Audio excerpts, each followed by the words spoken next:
السلام علیکم ورحمۃ اللہ وبرکاتہ۔ الحمد للہ رب العالمین والصلاة والسلام علی اشرف الانبیاء والمرسلین نبینا محمد وعلی آلہ واصحابہ اجمعین وعلی من تبعہم بإحسان الی یوم الدین، اما بعد۔ قال اللہ تعالی اعوذ باللہ من الشیطان الرجیم من حمزہ ونفخہ ونفثہ قل بفضل اللہ وبرحمتہ فبذلک فلیفرحوا هو خیر مما یجمعون۔ معزز حاضرین، بزرگوں، نوجوان دوستوں اور اسلامی ماں اور بہنوں، رمضان کی آمد ہے اور ہم سب اس مہمان کا انتظار کر رہے ہیں کہ کب وہ ہمارے اوپر سایہ فگن ہونے والا ہے۔ حقیقت میں بات یہ ہوتی ہے کہ مومن کے اندر جس قدر ایمان ہوتا ہے اسی قدر وہ نیکیوں کے موسم کا انتظار کرتا ہے۔ اگر آپ سے یہ کہا جائے کہ واٹس ایپ پر کسی سے آپ کی دوستی ہوئی ہے، وہ کئی دن تک آپ اس سے بات کریں، اگر وہ آنے والا ہے بولا تو رات بھر نیند نہیں آتی۔ یہ حقیقت ہے، یہ دنیاوی دوستی ہوتی ہے۔ تو وہ مہمان جو ہمارے پاس آنے والا ہے نا، اس کی میزبانی کرنا، اس کی مہمان نوازی کرنا ہر مسلمان پر فرض ہے۔ جیسا کہ رسول اکرم صلی اللہ علیہ وسلم فرماتے ہیں، اللہ اور یوم آخرت پر ایمان رکھنے والے کو چاہیے کہ وہ مہمان نوازی کرے۔ مہمان نوازی انسانوں کی بھی ہوتی ہے، مگر یہ رمضان بھی ہمارا مہمان ہے، اس کی مہمان نوازی کرنا، میزبانی کرنا ہر مسلمان پر فرض ہے۔ تو آج کے اس درس میں ہم آپ کے سامنے رمضان سے کیسے فائدہ اٹھائیں، یہ ایسا سوال ہے جو ہر ایک آدمی کے ذہن میں پیدا ہوتا ہے اور ہر ایک کا جواب بھی الگ الگ ہوگا۔ اور رمضان کے اختتام پر الحمدللہ اختتام تک امت میں علماء الگ الگ انداز سے آپ کو انشاءاللہ سمجھاتے رہیں گے۔ میں اپنی صلاحیت اور اللہ نے مجھے جو کچھ تجربہ دیا ہے اس کی روشنی میں آپ کو سمجھانے کی کوشش کروں گا کہ ہمیں رمضان سے کیسے فائدہ اٹھانا چاہیے۔ سب سے پہلے میں نے ایک آیت پڑھی سورہ یونس کی، اللہ تعالیٰ فرماتا ہے قل کا مطلب کیا ہوتا ہے، آپ کہہ دیجئے اے محمد صلی اللہ علیہ وسلم، بفضل اللہ و برحمتہ، اللہ اور اس کے فضل رحمت کو پا کر خوش ہو جاؤ۔ ہوتا یہ ہے کہ ہم گناہوں پر خوش ہوتے ہیں مگر ہم اللہ تعالیٰ کے فضل اور اس کی رحمت کو پا کر خوش نہیں ہوتے ہیں۔ ایک مثال میں آپ کو دیتا ہے، دیکھو مثال کے طور پر آپ فلم دیکھنا چاہتے ہیں، وہ 3 گھنٹے کی فلم اگر وائی فائی سے ڈاؤن لوڈ ہو تو خوش ہو جاتے ہیں، ڈاؤن لوڈ ہو گئی ہے۔ یہ نیکیوں پر خوش ہونا ضروری ہے، بلکہ ہم الٹا جو ہے کیا ہے، وہ برائیوں پر نعوذ باللہ خوش ہو جاتے ہیں۔ ایک مثال ہے حضرت ابی ابن کعب رضی اللہ عنہ کی، وہ اچھا قرآن پڑھتے تھے۔ صحابہ کرام میں جن صحابہ کو اچھا قرآن پڑھنا آتا تھا اس میں ابی ابن کعب بھی تھے۔ آپ صلی اللہ علیہ وسلم نے ابی ابن کعب رضی اللہ عنہ، اے ابی تمہیں مجھے قرآن پڑھ کر سناؤ۔ کس سے بول رہے ہیں؟ ابی سے بول رہے ہیں۔ تو ابی ابن کعب رضی اللہ عنہ نے فرمایا، یا رسول اللہ، قرآن تو آپ پر نازل ہوتا ہے، میں کیوں پڑھوں آپ کے اوپر؟ صحیح سوال تھا۔ رسول اکرم صلی اللہ علیہ وسلم نے اس موقع پر ابی ابن کعب سے جملہ کہا، اے ابی، اللہ نے تمہارا نام لیا ہے۔ اللہ تعالیٰ عرش پر سے پورے معاشرے میں صحابہ میں جو قرآن اچھا پڑھتا ہے اس کی عزت کیسے کرتا ہے، دیکھو جبریل کے ذریعے اس کا نام بول کر بھیجتا ہے، اے اللہ کے نبی اب ابی سے قرآن سنو۔ ابی کے خوشی کے ٹھکانے نہیں۔ ابی نے کہا اللہ نے میرا نام لیا ہے، تو کہا اللہ کے رسول نے ہاں تمہارا نام لیا ہے۔ نبی کے سامنے بیٹھ کر وہ خوشی سے رونے لگے۔ روایتوں میں آتا ہے فبکى من شدت الفرح، خوشی سے رونے لگے۔ اور حقیقت یہی بھی ہے، بندہ مومن ہوتا ہے نا، رمضان کا استقبال کرتا ہے، اس کے رب میں اس کے دل میں اللہ کی محبت ہوتی ہے، خوشی ہوتی ہے۔ آپ دیکھو رمضان کا چاند نارت عجیب خوشی ہوتی ہے اسے، پہلی تراویح کو آتے تو عجیب طرح کی خوشی ہوتی ہے۔ اسی لیے ہم دیکھتے ہیں یہ ماحول عرب میں ہے، انڈیا میں بہت کم ملتا ہے۔ پہلی تراویح کو آپ مکہ میں دیکھو، سورہ فاتحہ میں امام اپنے آپ برداشت نہیں کرتا، ہو گیا تھا، مدینے میں بھی اچھا ہوتا۔ تو یہ مہینہ جو آتا ہے نا، نیکیوں پر خوشی منانے کا مہینہ ہے۔ اللہ فرماتا ہے قل بفضل اللہ وبرحمتہ، اللہ کے فضل اور اس کے رحمت کو پا کر خوش ہو جاؤ۔ اور یہ وہ خوشی ہے جو دنیا جہاں سے بہتر ہے۔ اب دیکھتے ہیں پوری دنیا میں اللہ تبارک و تعالی ہم سب کو ایمان کی دولت سے مالا مال فرمائے، یہ اللہ کا سب سے بڑا احسان۔ دوسرا احسان یہ ہے کہ اللہ نے ہمیں جناب محمد رسول اللہ صلی اللہ علیہ وسلم کی امت میں پیدا فرمایا، دوسرا احسان۔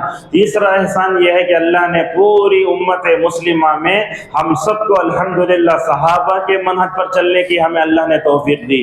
شاید اس احساس میں اگر ہم پوری زندگی بھی اللہ کے سامنے سجدہ ریز ہو کر اللہ کا شکر ادا کرنا چاہیں، شاید مرتے دم تک بھی اگر سجدہ کرے تو شاید اللہ کا حق ادا نہیں ہو سکتا۔ معزز حاضرین، رمضان سے کیسے فائدہ اٹھانا چاہیے، میں نے اس کو 3 قسموں میں تقسیم کیا ہے۔ وہ کیا ہے؟ سب سے پہلا یہ ہے کہ رمضان میں داخل ہونے سے پہلے کچھ باتوں کا لحاظ رکھنا چاہیے۔ آپ پوچھیں گے 2 دن ہے نا، کیا تیاری انشاءاللہ آتی ہے۔ دوسرا یہ ہے کہ رمضان میں پہنچنے کے بعد اس سے فائدہ اٹھانے کے لیے کن باتوں کا لحاظ رکھنا چاہیے۔ اور تیسرا وہ مرحلہ ہے رمضان کے بعد ہمیں کیسے ہونا چاہیے، وہ عید کے خطبے میں انشاءاللہ آپ سنیں گے، میں جہاں تک ہو سکے اس کو کور کرنے کی کوشش کروں گا۔ معزز حاضرین، رمضان سے فائدہ اٹھانے کے لیے سب سے پہلی بات یہ ہے کہ ہمیں وقت کی قدر کرنا چاہیے۔ آج آپ دیکھو یورپ ترقی کر رہا ہے، کیوں ترقی کر رہا ہے؟ آپ سمجھتے ہوں گے ان کے پاس یہ سی ہے، اوون ہے، مطلب یہ ہے ڈیجیٹل، وہ نہیں ہے، ان کے پاس ایک چیز ہے، وہ یہ ہے وقت کی حفاظت۔ وقت کی جو قدر کرتا ہے اللہ تعالیٰ اسے دنیا میں ترقی دیتا ہے۔ ہمارے پاس کیا ٹائم پاس کی اصطلاح لا کر امت مسلمہ غارت ہو رہی ہے۔ یہ وقتش نہ یہ رمضان کا اسے دن شروع ہوتا ہے پہلے مطلب رمضان کا چاند دیکھنے سے اور ختم ہوتا عید کا چاند دیکھنے، یہ وقت ہوا نا، ہمارا زندگی کا حصہ ہے نا۔ لہٰذا رمضان سے فائدہ اٹھانے کے لیے ہمیں کیا کرنا، سب سے پہلے وقت کی قدر کرنا چاہیے۔ ویسے شاید رسول اکرم صلی اللہ علیہ وسلم نے قیامت کی جو علامتیں بتاؤں، علامتوں میں علامت یہ ہے، آپ نے فرمایا سال مہینوں کی طرح گزرے گا، گزر رہا، اور مہینے ہفتوں کی طرح گزریں گے، ہفتہ ایک دن کی طرح گزرے گا، اور ایک دن جلی ہوئی چیز طرح گزر جائے گا، اور رمضان آئے گا اور چلے جائے گا۔ اللہ خود اشارہ کرتا ہے قرآن میں، کہتا ہے سورہ بقرہ میں ایام معدودات، یہ گنے چنے دن ہیں۔ پہلی تراویح پڑھی، دوسری آئی، پہلا عشرہ گیا، دوسرا گیا، تیسرا چلا گیا۔ میرے والد مرحوم مثال کے لیے اس کو اچھے سمجھاتے تھے، بولتے تھے پہلا عشرہ چلتا، دوسرا رینگتا، تیسرا اڑ جاتا۔ یہ کب کی بات ہے؟ تقریباً 15 سال پہلے کی بات ہے۔ اگر میں آج کے زمانے میں کہوں پورا رمضان اڑ جاتا ہے، وہی ہو رہا ہے۔ لہٰذا آیا چلا گیا بولے تو افسوس نہیں ہوتا۔ لہٰذا کرنا کیا؟ کرنا یہ ہے کہ وقت سے بھرپور فائدہ اٹھاؤ۔ رمضان جانے کے بعد یا نہیں بولنا یا لیتنی کنت معہم فافوز فوزا عظیما، کاش کاش، وہ آخرت میں کاش کاش کا بھی کام نہیں آتا۔ جب تک اللہ نے ہم کو صحت دی ہے، عافیت دی ہے، اللہ تبارک و تعالیٰ سے رمضان میں جانے سے پہلے دعا کرو، اللہم انی اسألک العافیت والمعافات فی الدنیا والآخرہ۔ رسول اکرم صلی اللہ علیہ وسلم نے یہی بات کہی۔ آپ نے کیا کہا؟ 5 چیزوں سے پہلے غنیمت جانو۔ وہ 5 چیزیں کیا ہیں؟ آپ نے فرمایا نوجوانی کو بڑھاپے سے پہلے، مشغولیت کو فرصت سے پہلے، موت کو کیا ہے، زندگی کو موت سے پہلے۔ یہ 5 چیزوں کو جب بندہ غنیمت جان لیتا ہے وہ اس سے فائدہ اٹھاتا ہے۔ چنانچہ رمضان میں ایک بات کا لحاظ رکھیں آپ، ورنہ تو پوری زندگی 11 مہینے دنیا کے لیے، بیوی کے لیے، تجارت کے لیے بندہ دیتا ہے۔ عرب میں ماشاءاللہ ایک چیز ہم دیکھتے ہیں، رمضان آئے تو کیا ہوتا، جو ڈیوٹی آور ہوتے اسے کم کر دیتے ماشاءاللہ۔ 8 گھنٹے ہوئی 6 گھنٹے، ایسا ماشاءاللہ عرب میں شیڈیول بناتے ہیں رمضان سے فائدہ اٹھانے کے لیے۔ جتنے مطلب سرکاری نوکریاں ہوتی ہیں اور جتنے کام کرنے کے، رات میں بھی اگر کام ہو تو کیا کرتے ہیں، تراویح کے بعد سے لے کر سحری سے پہلے تک نائٹ شفٹ ہو جاتا۔ دن میں کیسا کرتے، صبح تقریباً 10 بجے سے کام شروع ہوتا تو افطار سے 2 گھنٹے پہلے الحمدللہ چھٹی دے دیتے۔ اللہ ایسا ہونا چاہیے۔ لہٰذا سعودی عرب بھی یہی، ہمارا سب دیکھیں آپ، جہاں کام لمبا ہوتا ہے رمضان میں شارٹ کر دیتے۔ لہذا ہم اگر رمضان سے فائدہ اٹھانا چاہتے ہیں ہمیں کیا کرنا، دنیاوی مصروفیتوں کو کم کر کے کیا کرنا، ہمیں رمضان کے لیے بھرپور وقت دینا چاہیے۔ اب آپ بولیں گے رمضان آیا تو تجارت بھی بہت اچھی ہوتی نا، یاد رکھیے تجارت بھی 2 طرح کی ہوتی ہے۔ اب آپ جب بازار میں بیٹھ کر تجارت کرتے ہیں تو اس تجارت میں نفع بھی ہے، نقصان بھی ہے، مگر آپ اللہ کے ساتھ جو تجارت کرتے ہیں نا وہ تجارت نفع ہی نفع ہے۔ آپ پوچھیں گے اللہ کے ساتھ وہ تجارت میں تجارت کیا ہے؟ وہ اللہ کے ساتھ دیکھو کہ تلاوت کرنا، کتاب کی ذکر کرنا، مسجد میں آنا، تراویح پڑھنا، درس سننا، یہ سب تجارتیں ہیں۔ اسی لیے اللہ تعالیٰ سورہ فاتر میں فرماتا ہے ان الذین یتلون کتاب اللہ، آگے کہا یرجون تجارت لن تبور، اللہ کے ساتھ جو تجارت کرتے ہو نا، اس تجارت میں نفع ہی نفع، اس میں نقصان نہیں ہے۔ لہٰذا ہم تاجروں سے گزارش کریں گے کہ وہ اپنی دکانوں کو تراویح سے پہلے بند کر دیں، اچھا ہے۔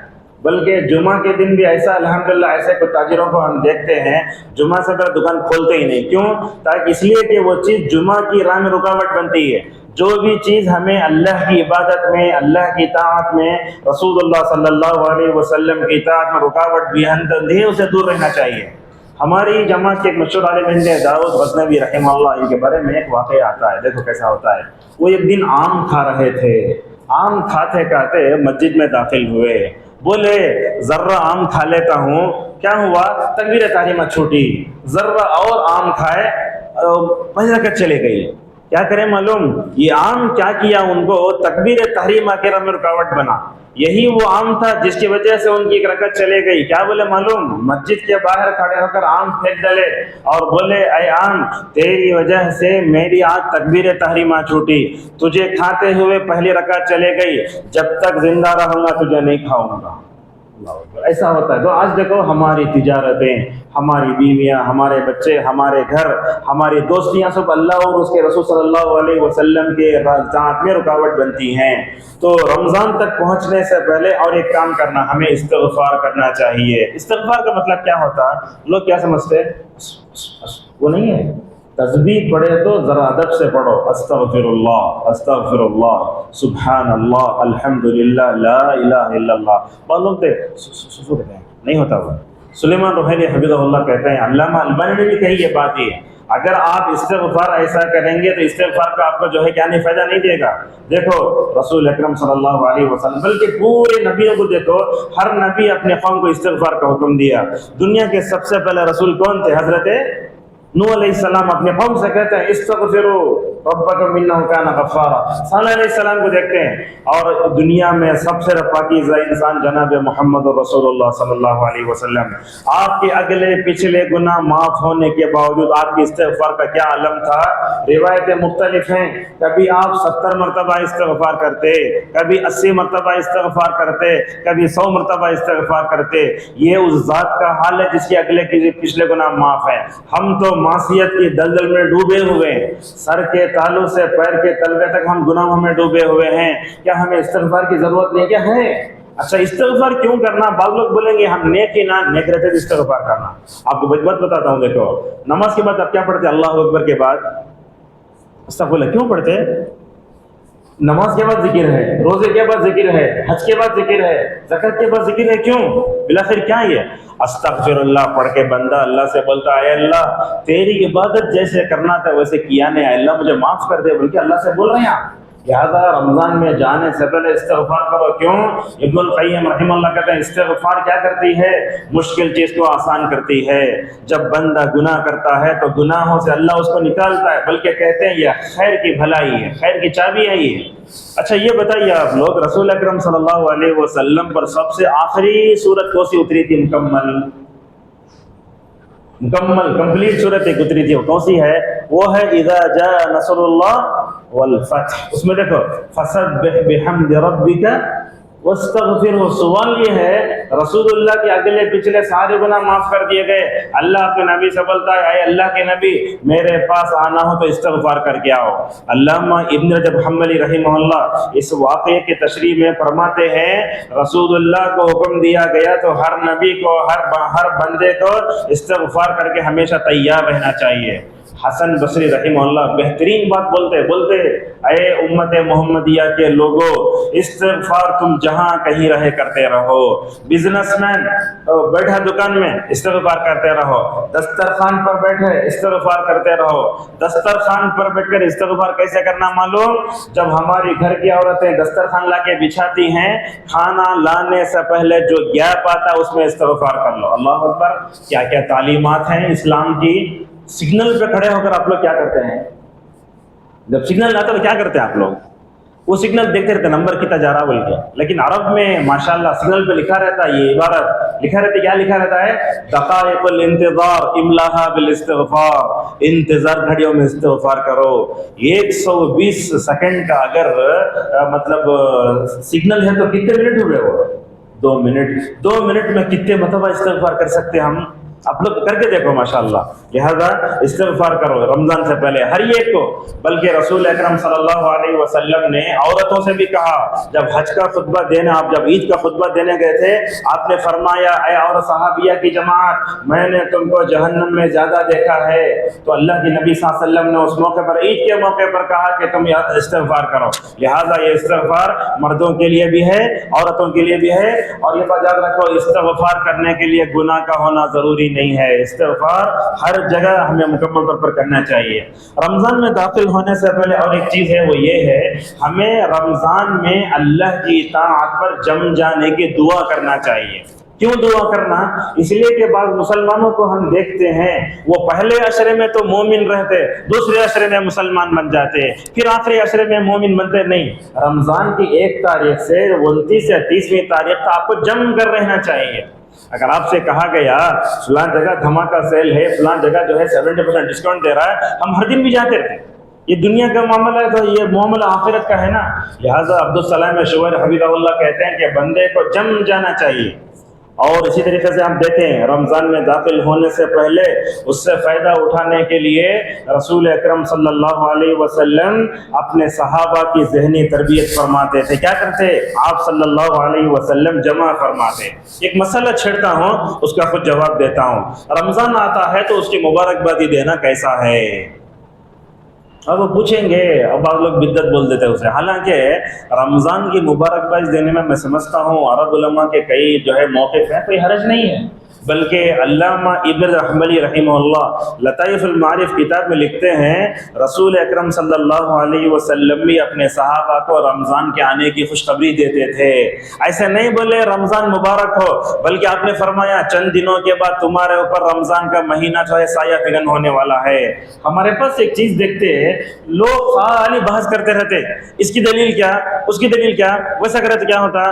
رمضان کے مہینے کو بحث کا مہینہ مت بنائیے. رمضان آتا ہے عمل کرنے کے واسطے. خالی دلائل ڈھونڈتے رہنا عوام کو علماء کو پریشان کرنا یہ اچھی بات نہیں ہے. لہٰذا رسول اکرم صلی اللہ علیہ وسلم جمع فرماتے سب کو بولتے دیکھو چند دنوں کے بعد تمہارے اوپر رمضان کا مہینہ سایہ فگن ہونے والا ہے. اب اور ایک چیز ہے رمضان میں داخل ہونے سے پہلے اور ایک کام ہمیں کرنا ہے. جن لوگوں کے روزے قضا ہو گئے وہ مکمل کر لیں خصوصاً خواتین. عائشہ رضی اللہ عنہا کے بارے میں آتا ہے جب گزشتہ سال کے روزے جو چھٹ جاتے نا حیض کی وجہ سے آنے والے رمضان سے پہلے قضا کر لیتے تھے. ہمارے خواتین کو دیکھتے ہیں جو روزے چھوٹ جاتے قضا کرتے نہیں. بلکہ بعض خواتین کو اس بات کا بھی علم نہیں ہوتا کہ حالت حیض میں روزہ رکھنا کہ نہیں کہ یہ بھی نہیں جانتے. آپ تو شہروں میں ہیں شاید خریوں میں چلے جاؤ حالت حیض میں عورتیں روزہ رکھ لیتی ہیں. بلکہ حالت حیض میں عورتوں کو علم نہیں ہوتا مسجد میں بھی آ جاتی ہیں. لہٰذا علماء سے گزارش ہے صرف چمکتی دمکتی شہروں میں علماء علم نہیں دینا بلکہ دیہات میں بھی جانا وہاں بھی جا کر علم دے تو الحمدللہ مکمل لوگوں کو سمجھ میں آتا ہے. اسی طریقے سے رمضان کے استقبال میں ایک بات یہ بات یاد رکھیں آپ. رمضان آپ یہ لوگ بتائیے رمضان ہماری جسمانی تربیت کرنے کے لیے آتا ہے روحانی تربیت کرنے کے لیے آتا ہے. کیسی تربیت ہوتی ہے؟ روحانی. مگر ہم اسے جسمانی تربیت کا بنا کے رکھ دیا. رمضان آتے ہی وہ مطلب بازار میں لگتا ہے رمضان اسپیشل. اب چونکہ یہ محبوب نگر حیدرآباد کے قریب ہے تو وہاں کی ساری چیزیں یہاں ہی مل جاتی ہیں. حلیم رات بھر ملتی اور حکومت بھی شاید رات بھر دکان کھلے رکھنے کا موقع دیا لیے مسلمان تو خالی بازار میں چلتا. اللہ کے نبی فرماتے ہیں اللہ تعالیٰ کو سب سے پسندیدہ جگہ کون سی ہے؟ مسجد ہے. ناپسندیدہ جگہ الٹا کر دیا ہم لوگ. ہمارے پاس پسندیدہ جگہ بازار ہے ناپسندیدہ جگہ مسجد ہے. اسی لیے ہم مسجد میں بیٹھتے نہیں جلدی بھاگنے رکھتے. اور آپ لوگ سوچتے ہوں گے درس کتنا لمبا ہوتا کب بھاگیں گے بول کے. ایسا نہیں ہے، مسجد سے مومن کا دل اٹکا ہوا ہوتا نا، ماشاءاللہ ایسا آدمی قیامت عرش الہی کے سائے میں مکمل طور پر آئے گا۔ آپ سورہ فاتحہ میں ایک آیت پڑھتے ہو کیا، الحمدللہ رب العالمین۔ رب العالمین کا مطلب کیا ہوتا ہے؟ رب العالمین کا مطلب یہ ہوتا ہے کہ اللہ تعالیٰ کیا کرتا ہے، اس جہاں میں جتنے لوگ ہیں، چرند ہیں، پرند ہیں، حیوان ہیں، سب کو پالتا ہے، سب کے لیے جسمانی تربیت کے سامان بھی رکھتا ہے۔ کبھی آپ سوچے ہمارے پاس خواب میں جب کھانا ہمارے پاس آتا نا، یہ کھانے کی شکل بننے کے لیے اللہ تبارک و تعالیٰ کتنے اسٹیجز لاتا ہے معلوم ہے؟ اس کو دیکھو، فَلْيَنظُرِ الْإِنسَانُ إِلَىٰ طَعَامِهِ، اللہ دیکھتا، اللہ فرماتا انسان کو اپنے کھانے پر غور کرنا چاہیے۔ کیا کرتا ہے اللہ تعالیٰ؟ پہلے بارش برساتا ہے، زمین کو کسان کیا کرتا ہے، نرم کرتا، اس کے بعد بیج بوتا، اس کو پھاڑتا ہے، اس کے بعد اگاتا ہے، اس کے بعد جو ہے وہ دھان کو ساری چیزیں مشین میں ڈالنے کے بعد وہ آتا ہے، ہماری خواتین چاول چنتی ہیں، بعد میں گیس پہ چڑھاتی ہیں، اس کے بعد لگے کھانا۔ اسی لیے رسول اکرم صلی اللہ علیہ وسلم جسمانی تربیت کے جو سامان اللہ نے ہمارے لیے مہیا کیے، اس پر بھی اللہ کا شکر ادا کرتے تھے۔ کھانے کے بعد کی دعا کیا ہے؟ الحمدللہ الذی اطعمنی ھذا ورزقنیہ من غیر حول منی ولا قوہ، اے اللہ تو نے مجھے رزق دیا، تو یہ رزق کو جو میرے دستر پر آیا ہے، اس کو یہاں لانے میں میرا کچھ بھی کمال نہیں، اے اللہ اگر تو نہ دیتا تو میں یہاں نہیں لاتا۔ لہذا اس طریقے سے یہ دعا پڑھیں، الحمدللہ الذی اطعمنا وسقانا وجعلنا من المسلمین، جو دعا ہے وہ ضعیف ہے، لہذا چھوڑ دیں اور یہ صحیح دعا پڑھیں۔ تو اللہ تبارک و تعالیٰ نے ہم سب کو جسمانی طور پر تربیت کرنے کے لیے جو دیا، اس پر ہمیں اللہ کا شکر ادا کرنا چاہیے۔ اب دیکھتے ہیں رمضان میں ماشاءاللہ ایسا اللہ تعالیٰ دل کر دیتا ہے، چھوٹے سے بچے بھی اگر مارچ کے بڑے کچھ بھی تلے تو بولتے امی ذرا گھر کے بازو دیں گے نا، ماشاءاللہ اللہ تعالیٰ کسے دل کھولتا ہے۔ دیکھو یہی ہم کو مقصود ہے۔ آج کا سوشل میڈیا کا یہ دور انسان کو سیلفش بنا دیا ہے۔ بس گھروں میں ہم دیکھتے ہیں جتنا پکے پورا رکھ لیتے ہیں، دوسرے اٹھا کے جو ہے اس کچرے توٹی میں ڈالتے ہیں، کیا ضرورت ہے؟ نہیں ہے نا۔ اور رمضان میں جہاں تک ہو سکے آپ لوگ اپنے آپ کو اسراف سے بچاؤ۔ کتنا پھینکتے ہیں، کھجور برابر نہیں کھاتے، وڑا برابر نہیں کھاتے، یہ نہیں کھاتے، وہ نہیں کھاتے، نہیں۔ اللہ فرماتا ہے دیکھو اللہ تعالیٰ کی نعمتوں کو تم گن نہیں سکتے، اور اللہ تعالیٰ ماہ رمضان میں ہمارے اوپر نعمتوں کی ایسی بارش کرتا ہے، شاید اگر ہم ان نعمتوں کا شکر ادا نہ کریں تو اللہ نعمت چھین بھی سکتا ہے۔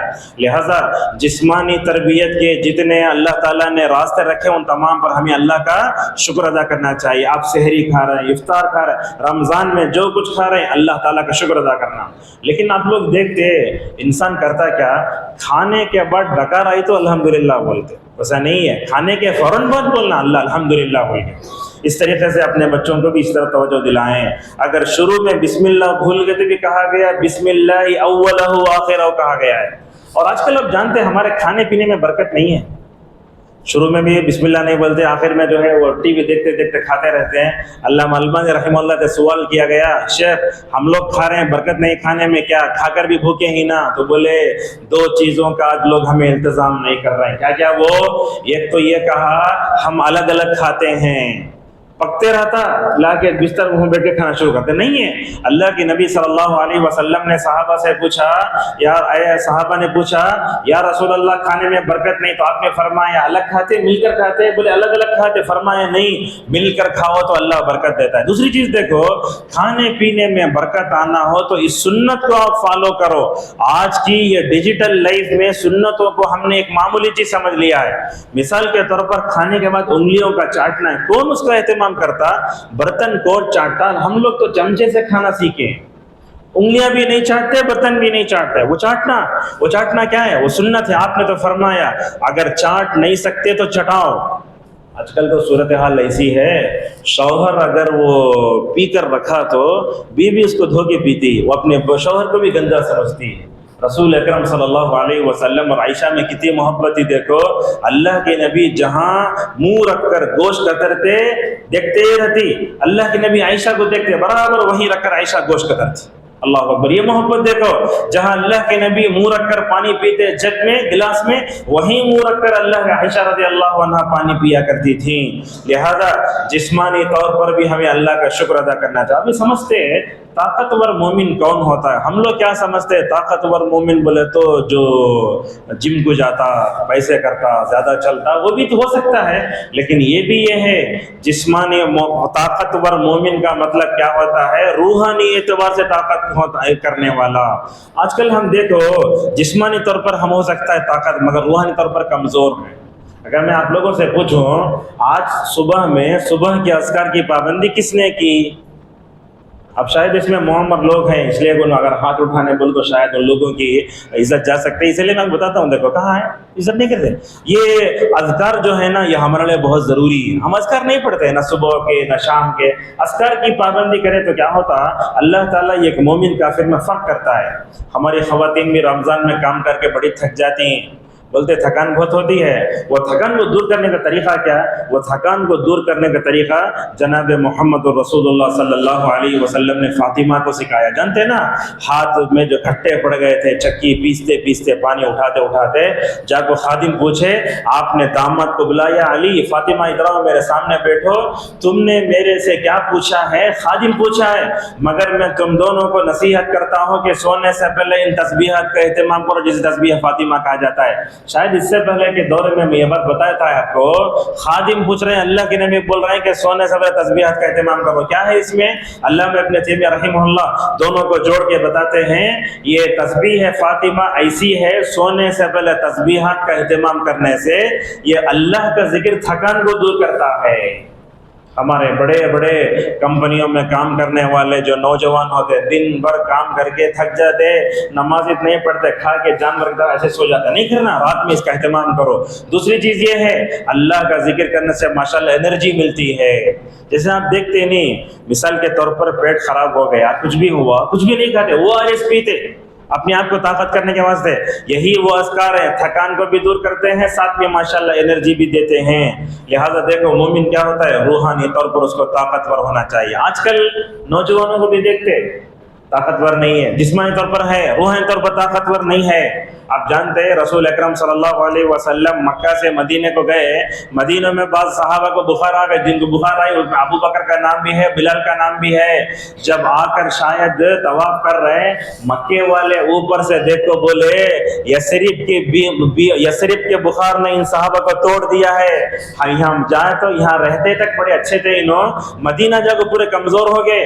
اللہ کے رسول صلی اللہ علیہ وسلم نے اس موقع پر کیا کہا؟ صحابہ سے کہا، دیکھو آپ لوگ جب احرام باندھتے ہیں نا تو شاید مرد کیا کرتا، شروع کے 7 چکروں میں یہ کندھا کھلا رکھتا نہیں رکھتا، یہ بغل کے نیچے سے احرام باندھتا، اسے بولتے اضطباع۔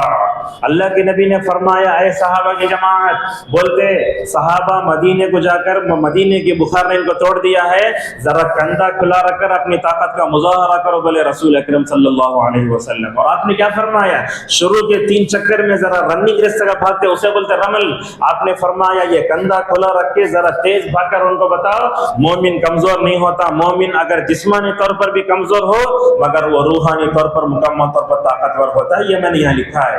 معزز حاضرین، یہ بات دیکھیں آپ، ہمیں رمضان آتا ہے تو جسمانی طور پر جو ہے ہمیں اچھا ہونا، روحانی طور پر اچھا ہونا۔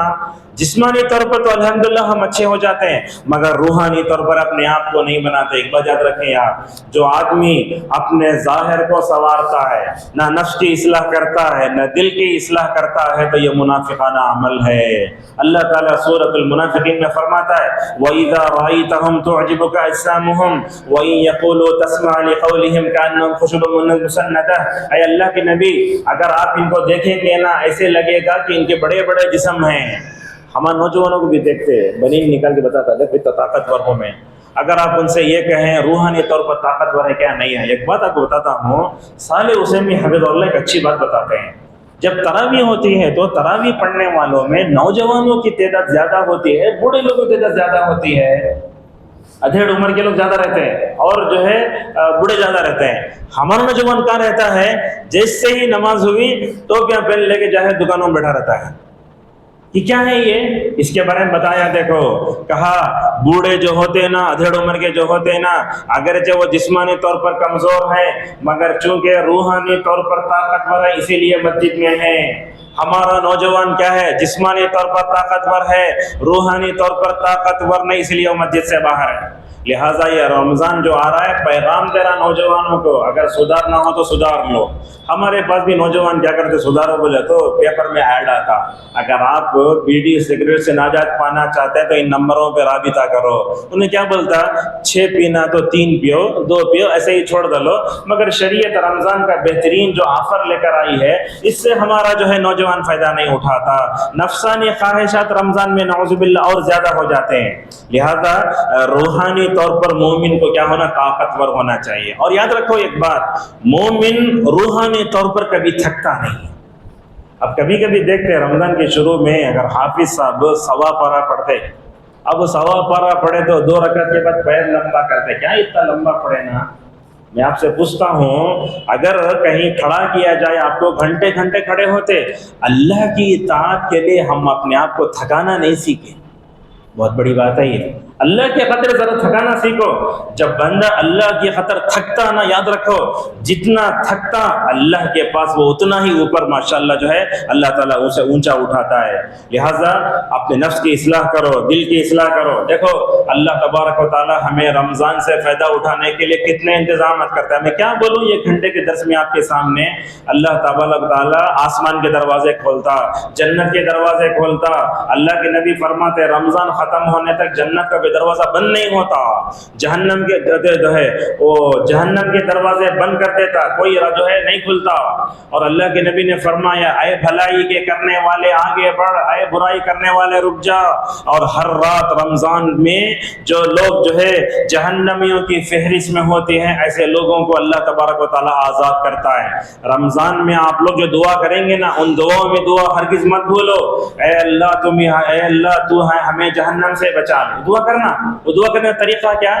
ایسا بول سکتے اللہم انی اعوذ بک من النار، ایسے بول سکتے اللہم اعتقنی من النار، اے اللہ تو مجھے، عرب میں دیکھو ماشاءاللہ حرم میں دعا ہوتی ہے، اے اللہ تو مجھے، ہمارے بیویوں کو، ہمارے بچوں کو، ہمارے مشائخ کو، ہمارے اساتذہ کو، جتنے لوگ زندہ ہیں اے اللہ سب کو عذاب جہنم سے بچا لے۔ صبح و شام کے اذکار میں رسول اکرم صلی اللہ علیہ وسلم پڑھتے تھے اللہم اجرنی من النار، لیکن اس کے بعد یا مجیر نہیں بولنا، اس لیے کہ مجیر اللہ کے ناموں میں نہیں ہے۔ کتنے مرتبہ بولنا؟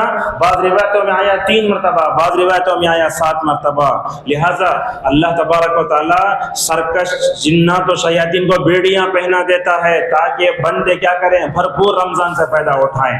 آپ پوچھیں گے ان شیاطین کو بیڑیاں پہنائی گئی، جنات کو بیڑیاں پہنائی گئی، مگر انسان کا نفس تو اپنے ساتھ ہے نا۔ یہی تو ماہ رمضان ہمیں اپنے نفس کی اصلاح اللہ کی دعوت دیتا ہے۔ رمضان کا یہ مہینہ نفسانی خواہشات کو کچلنے کا ہے۔ رمضان میں سے پہلے ان تمام باتوں کا خیال کرنا، رمضان میں داخل ہوتے ہی جس وقت وہ چاند نظر آتا نا، اس کے بعد کیا کرنا، ہمیں اپنی نیت کی اصلاح کرنا چاہیے۔ نیت کی اصلاح کا مطلب کیا ہوتا ہے؟ ہمارے ماں باپ روزے رکھے اس لیے میں روزہ رکھ رہا ہوں بولے تو یہ ہماری عادت ہے۔ یہ روزہ کیوں رکھ رہے ہیں؟ اللہ کا حکم ہے۔ اللہ نے فرمایا یا ایھا الذین آمنوا کتب علیکم الصیام کما کتب علی الذین من قبلکم، ایک جگہ کہا فمن شہد منکم الشہر فلیصم۔ اللہ کے نبی صلی اللہ علیہ وسلم فرماتے ہیں بندے کو اللہ تعالیٰ کی وحدانیت کے بعد، محمد الرسول اللہ صلی اللہ علیہ وسلم کی نبوت و رسالت پر ایمان لانے کے بعد نماز پڑھنا جیسے فرض ہے ویسے رمضان کے روزے رکھنا بھی اسے فرض ہے۔ لہٰذا یہ سمجھ میں آتا ہے کہ اپنی نیت کی اصلاح کرنا چاہیے۔ اور آپ دیکھیں نماز کا ثواب بھی بتایا گیا، زکوٰۃ کا ثواب بھی بتا دیا گیا، حج کا ثواب بھی بتا دیا گیا، مگر ارکان اسلام میں روزے کے ثواب کو چھپا دیا گیا۔ چنانچہ رسول اکرم صلی اللہ علیہ وسلم فرماتے، کیا فرماتے ہیں؟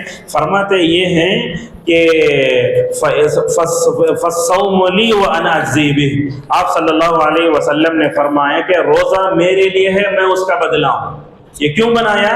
بتایا اس لیے کہ دیکھو آپ مطلب روزہ اگر آپ نماز پڑھے تو لوگ دیکھتے ہیں آپ کو، زکوٰۃ دے تو لوگ دیکھتے ہیں آپ کو، حج کو گئے تو آج تو لوگ کیا کر رہے ہیں، حج کو جانا بولے تو اسٹیٹس میں رکھتے ہیں میں حج کو جا رہا ہوں۔ حج کو جانے سے لوگ دعوتیں کرتے ہیں، یہ سب ریاکاری ہوتی نا یہ، لیکن روزے میں دیکھیں گے آپ، مگر روزے میں معلوم نہیں ہوتا۔ اسی لیے ہمارے اسلاف کے بارے میں آتا ہے، ایک سلف کے بارے میں، وہ 30 سال تک روزہ رکھے مگر بیوی تک کو معلوم نہیں ہوا۔ کیسے معلوم نہیں ہوا؟ اچھا سحری افطار کیسے کیے ہوں گے؟ جب وہ سحری کرنے جاتا تو کیا کرتے معلوم ہے؟ گھر میں سے کھجور اٹھا لیتے اور اپنے بغل میں رکھ کر اوپر سے بھر کے اوڑھ لیتے. اذان ہونے سے 10 منٹ پہلے اپنے گھر سے نکلتے, مسجد کے باہر کھڑے ہو کر روزہ مطلب کھجور کھا لیتے. کسی بھی نہیں معلوم, بندے کو معلوم, اللہ کو معلوم. اور اس کے بعد افطار کرنے کا طریقہ دیکھو کیسا ہے. افطار کرنے سے 5 منٹ پہلے کھجور رکھ لیتے, بھر کے اوڑھ لیتے تاکہ وہ کسی کو دکھائی نہ دے. اذان ہو رہی ہے, گھر کے باہر کا مسجد کے باہر کھڑے ہو کر روزہ کھول لیا. جب یہ عمل ان کی بیوی کو بتایا گیا تو کہا میرے شوہر نے 30 سال تک روزہ رکھا, مجھے اس کا علم نہیں.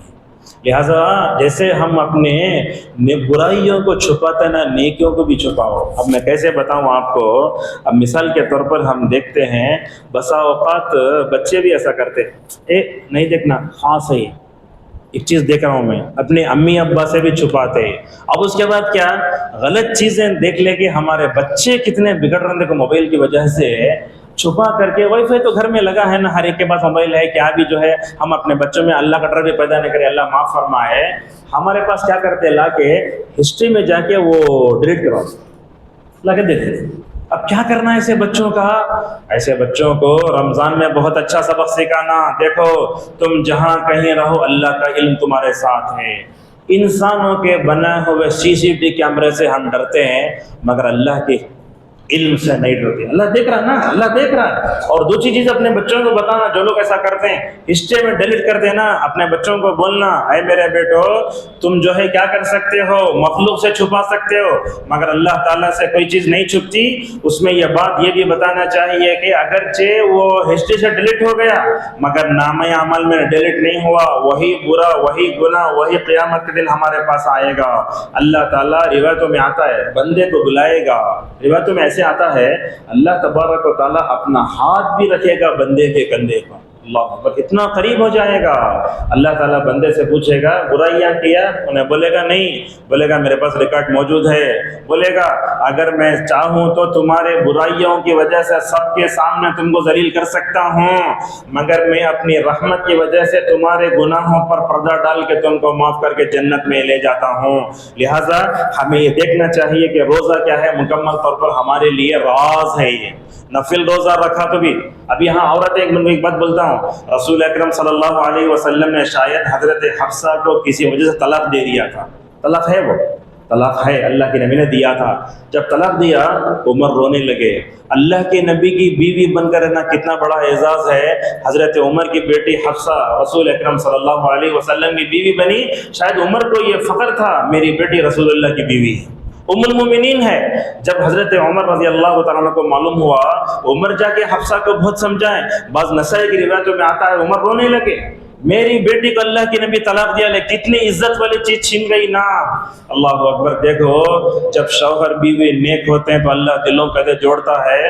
اللہ نے جبرائیل کو بھیجا, نبی کریم صلی اللہ علیہ وسلم کے پاس آئے. جبرائیل آ کر بولے یا رسول اللہ, اے محمد, اللہ تعالیٰ تمہیں حکم دیتا ہے کہ تم نے حفصہ کو طلاق دینا رجوع کر لو. اللہ کا حکم ہے. اچھا اللہ کا حکم ہے, کیوں؟ اس کی وجہ دیکھو, حدیث میں بیان کیا گیا فَإِنَّهَا صَوَّامَةٌ قَوَّامَةٌ, اس لیے کہ وہ روزہ رکھتی, اس لیے کہ وہ تہجد کا اہتمام کرتی ہے. اس کیا سمجھ میں آتا ہے, دونوں اگر اطاعت کرنے والے ہوں اللہ دلوں کو جوڑ کے رکھتا ہے. اگر وہ نیکی نہ ہوتی تو پتہ نہیں کیا ہوتا. اللہ تبارک و تعالیٰ نے حضرت حفصہ کے اندر دیکھا نفل روزے رکھتی, تہجد پڑھتی, رمضان کا اہتمام کرتی. اللہ نے حکم دیا کہ مکمل طور پر رجوع کر لو. رمضان سے پہلے نیت کی اصلاح. رمضان میں نیت کی اصلاح بولے تو ایک بات یہ بھی آتی ہے کہ نیت کرنا کیسے. ہمارے پاس دیکھتے ہیں لوگ دوسرے مسلک کے, وہ نماز فجر کے بعد وہ بھی صوم غد نویت شہر رمضان, غدن بولے تو کل کو بولتے ہیں, حالانکہ اس دن کا روزے کی نیت ہو رہی ہے. لہذا سمجھ میں آتا ہے یہ نیت جو ہے زبان سے کرنا بدعت ہے. کسی کتاب میں نہیں ہے یہ. آپ احناف کی عربی کتابوں میں بھی دیکھ لو, کہیں نہیں ہے. وہ لوگ کیا کرے, ایکسٹرا فٹنگ رکھ کر وہ ابو حنیفہ کی طرف منسوب کر دے. ہمیں کیا سمجھ جاتے ابو حنیفہ پورے غلط ہے. ایسی بات نہیں ہے. لہٰذا آپ لوگوں کے ساتھ کلمہ کوئی بھی ملے تو ان کی اصلاح کی کوشش کرو, ان کو اپنا دشمن مت سمجھو, ان کی ہدایت کے لیے مکمل کو دعا کرو. دوسری چیز ہے رمضان سے فائدہ اٹھانے کے لیے اللہ سے مدد مانگنا. کیسے مدد مانگنا؟ اب ہم کیا پڑھتے ہیں سورہ فاتحہ میں, ایاک نعبد و ایاک نستعین, اے اللہ ہم تیری عبادت کرتے تجھی سے مدد چاہتے ہیں. اگر اللہ تعالیٰ کی مدد نہ ملی تو ہم ایک وقت کی تراویح نہیں پڑھ سکتے. ہم بولتے ہیں اے اللہ عبادت میں روزہ بھی آتا نا, اللہ سے مدد مانگو. 13 سال کی عمر ہے ابن عباس رضی اللہ عنہما کی, دیکھو تربیت کیسے کرتے ہیں رسول اکرم صلی اللہ علیہ وسلم. آپ نے ان کو پیچھے بٹھا لیا, تربیت کا طریقہ دیکھو. 13 سال کے بچے کو جانور پر نبی کریم صلی اللہ علیہ وسلم نے پیچھے بٹھا کر کہا, اے غلام میں تم کو چند باتوں کی نصیحت کرتا ہوں, ان کو اپنے دامن سے باندھ کر رکھو. اس میں فرمایا وَإِذَا اسْتَعِنْتَ فَاسْتَعِنْ بِاللَّهِ, اگر تمہیں مدد لینا ہے تو اللہ سے مدد لینا چاہیے. رمضان سے فائدہ اٹھانا چاہتے ہیں اللہ سے توفیق مانگو. توفیق کیسے مانگنا؟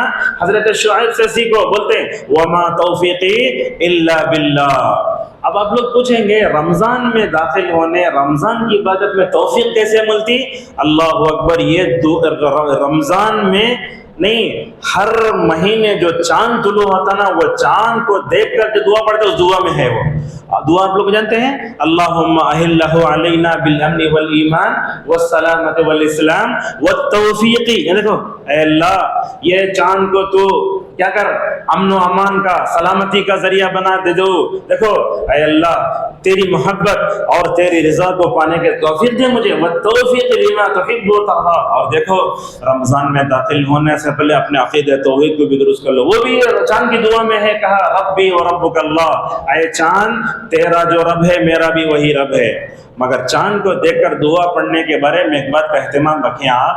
حضرت انس بن مالک رضی اللہ عنہ کے بارے میں آتا ہے, جب وہ چاند دیکھتے تو کیا کرتے ہیں, اس کے سامنے کھڑے ہو کر دعا نہیں پڑھتے. اللہ اکبر, صحابہ اپنی عقیدے کی حفاظت کیسے کرتے دیکھو, ذرہ ہٹ کو پڑھتے تھے. اگر وہیں کھڑ کر پڑھے تو کیا ہوتا, گویا ایسا لگتا کہ ہم چاند کی عبادت کر رہے ہیں. اللہ اکبر, اس قدر جو ہے کیا کرتے تھے, اس کی حفاظت کرتے تھے. اور ایک بات مجھے یاد آ رہی ہے, ہر مہینے کی تاریخ کیا, ہر مہینے کا چاند کی دیکھ کر دعا پڑھنا. امت میں دیکھتے ہیں سال بھر میں 2 مرتبہ ہم چاند دیکھتے سو, ایک رمضان, دوسرا جو ہے کوسا ذی الحجہ, ختم بس. اس کے علاوہ تو اسلامی کیلنڈر کے نام بھی نہیں معلوم, تاریخ بھی نہیں معلوم, لہذا اس کی طرف توجہ دیں.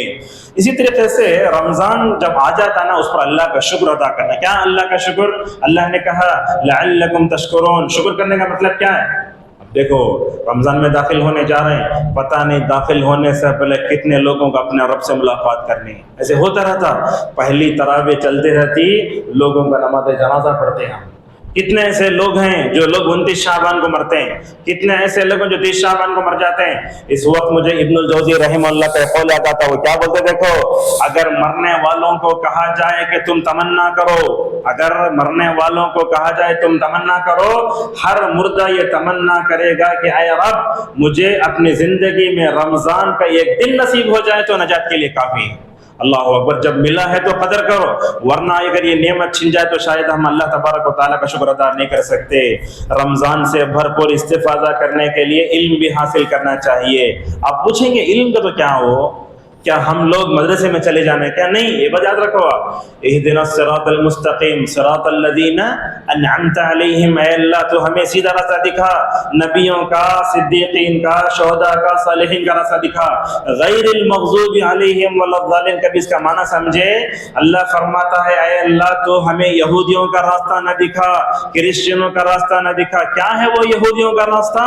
یہودیوں کا راستہ بولے تو معمولی اندازوں میں اگر آپ کو سمجھاؤں, یہودی کے پاس علم تھا, عمل نہیں تھا. نصارہ کے پاس کیا تھا, عمل تھا, علم نہیں تھا. بندہ اللہ سے بولتا ہے اے اللہ تو مجھے علم کے فتنے سے بچا لے, اے اللہ بغیر علم کے عمل کرنے سے بچا لے. تو بندہ کیا کرتا, علم کے ساتھ اللہ تبارک و تعالیٰ کے جو ہے مکمل طور پر وہ کیا کرتا ہے, عمل کرتا ہے. لہذا دیکھتے ہیں آپ, الحمدللہ ہم لوگ مسلک توحید سے, سلف سے تعلق رکھنے والے ہیں. ہم بولتے لا صلاۃ لمن لم یقرأ بفاتحۃ الکتاب, سورہ فاتحہ کے بغیر نماز نہیں ہوتی. آج سے یہ بھی جان لو, مومن کی عبادت میں یہ 3 ارکان ہونا ضروری ہے. وہ کیا کیا کہتے ہیں عبدالرزاق البدر حفظہ اللہ, من عبد اللہ بالحب والخوف والرجاء. آپ لوگ رمضان میں جتنی عبادتیں کرنے جا رہے ہیں, ان عبادتوں میں 3 ارکان ہونا. کیا ہے؟ جس ذات کی عبادت کر ہے اس ذات کی محبت اپنے دلوں میں بساؤ۔ علامہ ابن تیمیہ رحمہ اللہ کہتے ہیں اللہ نے دل کو اس لیے بنایا ہے کہ اس میں اللہ کی محبت کو ڈالا جائے۔ اللہ اکبر۔ اگر ہم آج اپنے دلوں کا جائزہ لیں تو شاید سمجھتا ہوں میں توحید پرست ہو کر بھی آج ہمارے دلوں میں اللہ کی محبت ویسے نہیں جیسے ہونا چاہیے، نہیں ہے۔ ہوتا کیا ہے، غلط قسم کی محبتیں ہیں، اسی وجہ سے ہم ہر چیز میں پیچھے ہو جا رہے ہیں۔ محبت اللہ کی، اس کے بعد کہا خوف، اللہ کا خوف، اور تیسرا ہے امید۔ یہی بات تو نبی کریم صلی اللہ علیہ وسلم نے بیان فرمائی۔ آپ نے کہا جو بندہ رمضان میں ثواب کی امید سے ایمان کے ساتھ روزہ رکھتا ہے، تہجد پڑھتا ہے، قیام اللیل کرتا ہے، شب قدر میں گزارتا ہے، اللہ کے نبی صلی اللہ علیہ وسلم نے فرمایا کہ اس کے چھوٹے گناہ پورے معاف ہو جاتے ہیں۔ جب ہم روزے رکھتے ہیں نا تو بڑے گناہ معاف نہیں، چھوٹے گناہ معاف ہوتے ہیں۔ اور ہمیں رمضان میں علم حاصل کرنا بولے تو اس کا تاریخی پس منظر بھی جاننا۔ آپ بتا سکتے کیا یہ رمضان کے روزے فرض ہونے سے پہلے کون سے روزے فرض تھے؟ جانتے ہوں گے آپ لوگ، عاشورے کا 10ویں محرم کا روزہ پہلے فرض تھا، سو اس کو ختم کر کے اللہ تعالیٰ کیا کیا 30 مہینے کے روزے فرض قرار دیا۔ اور دیکھو وہ روزہ آتا تھا نا کوسا محرم کا، ربیع بنت معاوض رضی اللہ عنہ کہتی ہیں ہم اپنے بچوں کو روزہ رکھاتے تھے کوسا عاشورے کا، جب انہوں کھانے پینے کا یاد آ جاتے ہم ان کو کھلونے دیتے اور کھلونے دے کر مسجد میں لے جا کے ان کا دل بہلاتے تھے۔ کیا یہ آج ہماری مائیں کر سکتی؟ کیا آج کل تو ہم دیکھتے ہیں 30 سال کی عمر میں شوگر آ گئی، انسان روزہ چھوڑ ڈالتا، نہیں چھوڑنا۔ شوگر کے پیشنٹ کو روزہ رکھے تو فائدہ ہے، ڈاکٹر خود بول رہا ہے، یہاں تو اللہ کا حکم ہے، نبی کریم صلی اللہ علیہ وسلم کا حکم ہے۔ اور اس طریقے سے روزہ کئی اسٹیجز سے گزرا۔ پہلے کیا ہوتا تھا معلوم ہے، رات میں کھا کو سو گئے تو وہاں سے روزے کی پابندی شروع ہو جاتی تھی۔ حضرت عمر رضی اللہ عنہ رات میں کھا کر سو گئے، حالت روزہ میں اپنی بیوی سے جماع کر لیے۔ اللہ تبارک و تعالیٰ دیکھا بندے شاید مشکل میں پڑ رہے، فرمایا یرید اللہ بکم اليسر ولا یرید بکم العسر، اللہ تعالیٰ روزے رکھ کے تم کو مشکل میں ڈالنا نہیں چاہتا۔ بعد میں کیا کیا معلوم، اس کا دورانیہ کم کیا۔ روزے کا وقت کب سے شروع ہوتا؟ نماز فجر کی اذان سے کب تک؟ غروب شمس تک، سورج کے غروب تک۔ پہلے رات میں ہو جاتا تھا۔ اللہ تعالیٰ کیا کیا، راتوں میں تم اپنی بیوی کی ضرورتیں پوری کر سکتے، اللہ تعالیٰ اجازت دے دیا، جیسا کہ فرمایا احل لکم لیلۃ الصیام الا نسائکم۔ اور اسی طریقے سے روزے کے احکام و مسائل بھی مکمل طور پر جاننا چاہیے۔ اللہ نے بتایا، رسول اکرم صلی اللہ علیہ وسلم نے بتایا، شاید آپ لوگوں کے پاس وہ ہوگا، وہ چیز کیا ہے، یہ بنگلور کے مشہور عالم دین ہے کوتوال امین الرحمن عمری مدنی حفظہ اللہ، ان کے یہ روزے کے احکام مسائل، اعتکاف کے مسائل، عید کے مسائل آپ کے پاس ہوں گے شاید پمفلٹ ہو، اگر شاید تمام لوگوں میں، مردوں میں، عورتوں میں، اگر پوری آبادی میں اگر تقسیم کرے شاید بہت فائدہ ہوگا اس کا۔ لہذا اس طریقے سے ہمیں مکمل طور پر یہ جاننا چاہیے۔ اور ایک بات عوام کو بتانے کی کوشش کروں گا میں، رمضان میں عموماً کیا ہوتا، ہر ایک آدمی جو ہے وہ حدیث نمبر لے لے کے علماء سے بحث کرتا۔ مجھے خود معلوم ہے 1999 میں ایک مسجد میں جو ہے رمضان سنایا میں، اس میں کیا کیا، وہ رکوع کے بعد میں دعا پڑھتا تھا وطر میں۔ اب وہ ایک آدمی آ گئے، اللہ مغفرت فرمائے ان کی، بخاری کی حدیث نمبر لگا مجھے بول رہے ہیں کل سے آپ جو ہے رکوع سے پہلے پڑھنا۔ ارے ایک جگہ رکوع کے بعد پڑھ رہے ہیں تو کیا ہوگا، جس شریعت نے جس میں گنجائش دی ہے اس میں لڑنا نہیں۔ قبل رکوع پڑھے تو اچھا ہے، رکوع کے بعد پڑھنے والا بھی کوئی غلط نہیں۔ آپ حرم میں کب پڑھتے حرم میں رکوع کے بعد پڑھتے ہیں۔ ان جیسے مسائل کو لے کر نہیں ہونا۔ اسی لیے عوام کا کام کیا، دیکھو ہمیں عوام کو ایک دم غلط بھی نہیں بولتے، عوام کا کام کیا معلوم، عوام کا کام ہے حکم جاننا، دلیل جاننا آپ کا کام نہیں ہے۔ دلیل سمجھ میں نہیں آتی نا آپ کو، قرآن کی آیت ہے، حدیث ہے، اتنا جان سکتے حدیث صحیح ہے یا نہیں ہے۔ اب عوام کو دیکھتے ہیں وہ حدیث ضعیف ہے، موضوع ہے، ایسا کہ بحث کرتے عالم سے، ایسے معلوم ہوتا ہے کہ وہ حدیث نمبر جان لیکن آدھا عالم ہو گیا ہے۔ لہٰذا رمضان میں علماء سے نہ الجھیں، اور ہمارے مساجد میں یہ رمضان کے ماحول میں امن و سلامتی بہت ضروری ہے۔ کبھی کبھی دیکھتے وہ مسجد کے ذمہ دار سب کے سامنے امام کو بولتے، اور کبھی کبھی دیکھتے ایسا ماحول پیدا ہو لڑائی کا، ایسا کبھی نہیں ہونا چاہیے، لہٰذا یہ چیز کا مکمل طور پر خیال رکھیں۔ اسی طریقے سے رمضان میں روزہ شروع کب ہوتا ختم کب ہوتا، خواتین کو بھی علم حاصل کرنا چاہیے۔ حالت حیض میں ان کے لیے کیا نہیں ہے؟ روزہ نہیں ہے۔ دودھ پلانے والی عورت پہ بھی جو ہے روزہ نہیں ہے، جس کو ڈیلیوری ہو کر تھے اس پر بھی روزہ فرض نہیں ہے۔ حضرت عائشہ رضی اللہ تعالیٰ عنہ فرماتی ہیں رسول اکرم صلی اللہ علیہ وسلم ہمیں کیا کرتے، دیکھو حالت حیض میں نمازوں کے قضا کرنے کا حکم نہیں دیتے تھے، روزے کے قضا کا حکم دیتے تھے۔ جن عورتوں کو جب حیض آ جاتا کچھ بھی نہیں بولنا، اور عورت کیا ہوتی ہے ہمیشہ ذرا جلدی فوراً جذبات میں آنے والی ہوتی ہے۔ اب مثال طور پر بعض خواتین کو ایسے ہوتا ہے افطار کرنے سے 2 منٹ پہلے شروع ہو جاتا، رونا آ جاتا، یہ حقیقت ہے یہ، اور یہ جذبہ ہو تو یہ مومن ہو۔ حضرت عائشہ رضی اللہ عنہ کو دیکھو، رسول اکرم صلی اللہ علیہ وسلم حج کو گئیں، آپ کی زندگی کا پہلا اور آخری حج تھا، حیض آ گیا، آپ نے فرمایا عائشہ کیوں روتی ہو؟ تو آپ نے کیسا تسلی دیا، دیکھو آپ نے فرمایا عائشہ یہ حیض تمہارے ہاتھ میں نہیں ہے، یہ اللہ نے آدم کی بیٹیوں پر لکھا ہے۔ یہ کب سے ہے؟ جب سے دنیا اس وقت سے ہے یہ حیض۔ تو اس طریقے سے معلوم ہوتا ہے کہ اگر عورت کو حیض آ جائے تو انہیں رونا نہیں، کبھی 15 دن ہوتا، 8 دن ہوتا، 3 دن ہوتا، حالت حیض میں روزہ رکھنا حرام ہے اس کے واسطے۔ اچھا کرنا کیا؟ جب بعد میں روزہ قضا کرے گی تو الحمدللہ بعد میں ایک مرد کو جیسے رمضان میں روزہ رکھنے کا پورا ثواب ہے، انشاءاللہ اس کو مکمل تو پورا جو ہے کیا ہو جائے گا، ثواب مل جائے گا۔ اور اسی طریقے سے اور ایک بات یہ بھی دیکھو، آج علم بہت آسان ہو گیا، نہیں ہوا بہت آسان ہے۔ عبد المحسن خادم حفظہ اللہ تو کہتے ہیں آدم سے لے کر آج تک کے زمانے میں آج علم جتنا آسان ہوئے کبھی نہیں ہوا۔ حکم جاننا چاہتے ہیں ماشاءاللہ پمفلٹ تیار ہے، حکم جاننا چاہتے ہیں الحمدللہ شہروں میں علماء وافر مقدار موجود ہیں، لہٰذا علم کی اس نعمت پر اور اس طریقے سے علماء کی اس نعمت پر ہمیں اللہ تبارک و تعالیٰ کا شکر ادا کرنا چاہیے۔ رمضان سے فائدہ اٹھانے کے لیے روزے کے مقاصد اور آداب کا خیال کرنا چاہیے۔ بعض لوگوں کو ہم دیکھتے ہیں انہوں بولتے روزہ رکھے تو صحت اچھی بن جاتی۔ اگر آپ روزہ رکھنے کا مقصد صحت اچھی بول رہے تو آپ کا یہ روزہ رکھنا عادت عبادت نہیں ہے، لہٰذا روزہ عبادت ہے مگر ساتھ میں الحمدللہ وہ مل جاتی ہے تو اس کو مقصد نہیں بنانا چاہیے۔ اسی طریقے سے تقوی، نفس کی اصلاح، دل کی اصلاح، نفسانی خواہشات سے چھٹکارا بھی پانا چاہیے۔ رمضان میں فون کا استعمال کیسے کرنا انشاءاللہ آگے آتا ہے۔ رمضان میں متنوع قسم کی جو ہے ہمیں عبادتوں کو انجام دینا چاہیے، وہ کیا ہے؟ سب سے پہلے ہم تو روزہ رکھتے ہیں، اس کے بعد کیا کرتے ہیں؟ پڑھتے ہیں تراویح۔ اب تراویح پڑھنے کے بارے میں ایک بات یہ بھی آتی ہے 8 ہے 20 ہے وہ لڑائیاں شروع ہو جاتی ہیں، اور بعض جگہ دیکھتے ہیں مکے کی رویت ہے کہ اس سے پہلے ہندو پیپر میں انڈین ایکسپریس میں چاند پیدا ہوگا بول کو آ گیا، بنگلور میں بعض لوگ روزہ رکھنا شروع کر دیا۔ کیا تو ہجری کمیٹی کیلنڈر، یہ کیا ہے؟ یہ ایک جگہ 3 فتنے، رمضان آتا ہے امت کی صفوں میں اتحاد لانے آتا ہے، دراڑ ڈالنے آتا، لہذا آپ لوگوں سے گزارش ہے چاند کے بارے میں حدیثاں رکھ لے کے ادھر ادھر سے کر لے کے جمعیت کے خلاف کوئی محاذ قائم نہیں کرنا۔ الحمدللہ ایسی فضا موجود نہیں ہے، اگر ایسے لوگ ہوں تو ان کو جو ہے مکمل طور پر جمعیت و جماعت والے سمجھائیں۔ تو مثال بعض لوگوں کو دیکھتے ہیں رمضان میں تراویح پڑھنے سے پہلے وہ عشاء کی نماز کے وقت میں گھر میں سو جاتے ہیں، بعد میں ہم جا کر کیا کریں گے؟ وتر تراویح چلتی رہے تو انہوں 2 رکعت پڑھ کے سلام پھیرے تو ہم 2 رکعت ساتھ میں پڑھ کو عشاء کر لیں گے کرتے، یہ کبھی کبھی ہو سکتا ہے مگر اس کو معمول نہیں بنانا چاہیے۔ اسی طریقے سے وتر کا مسئلہ بھی ہے۔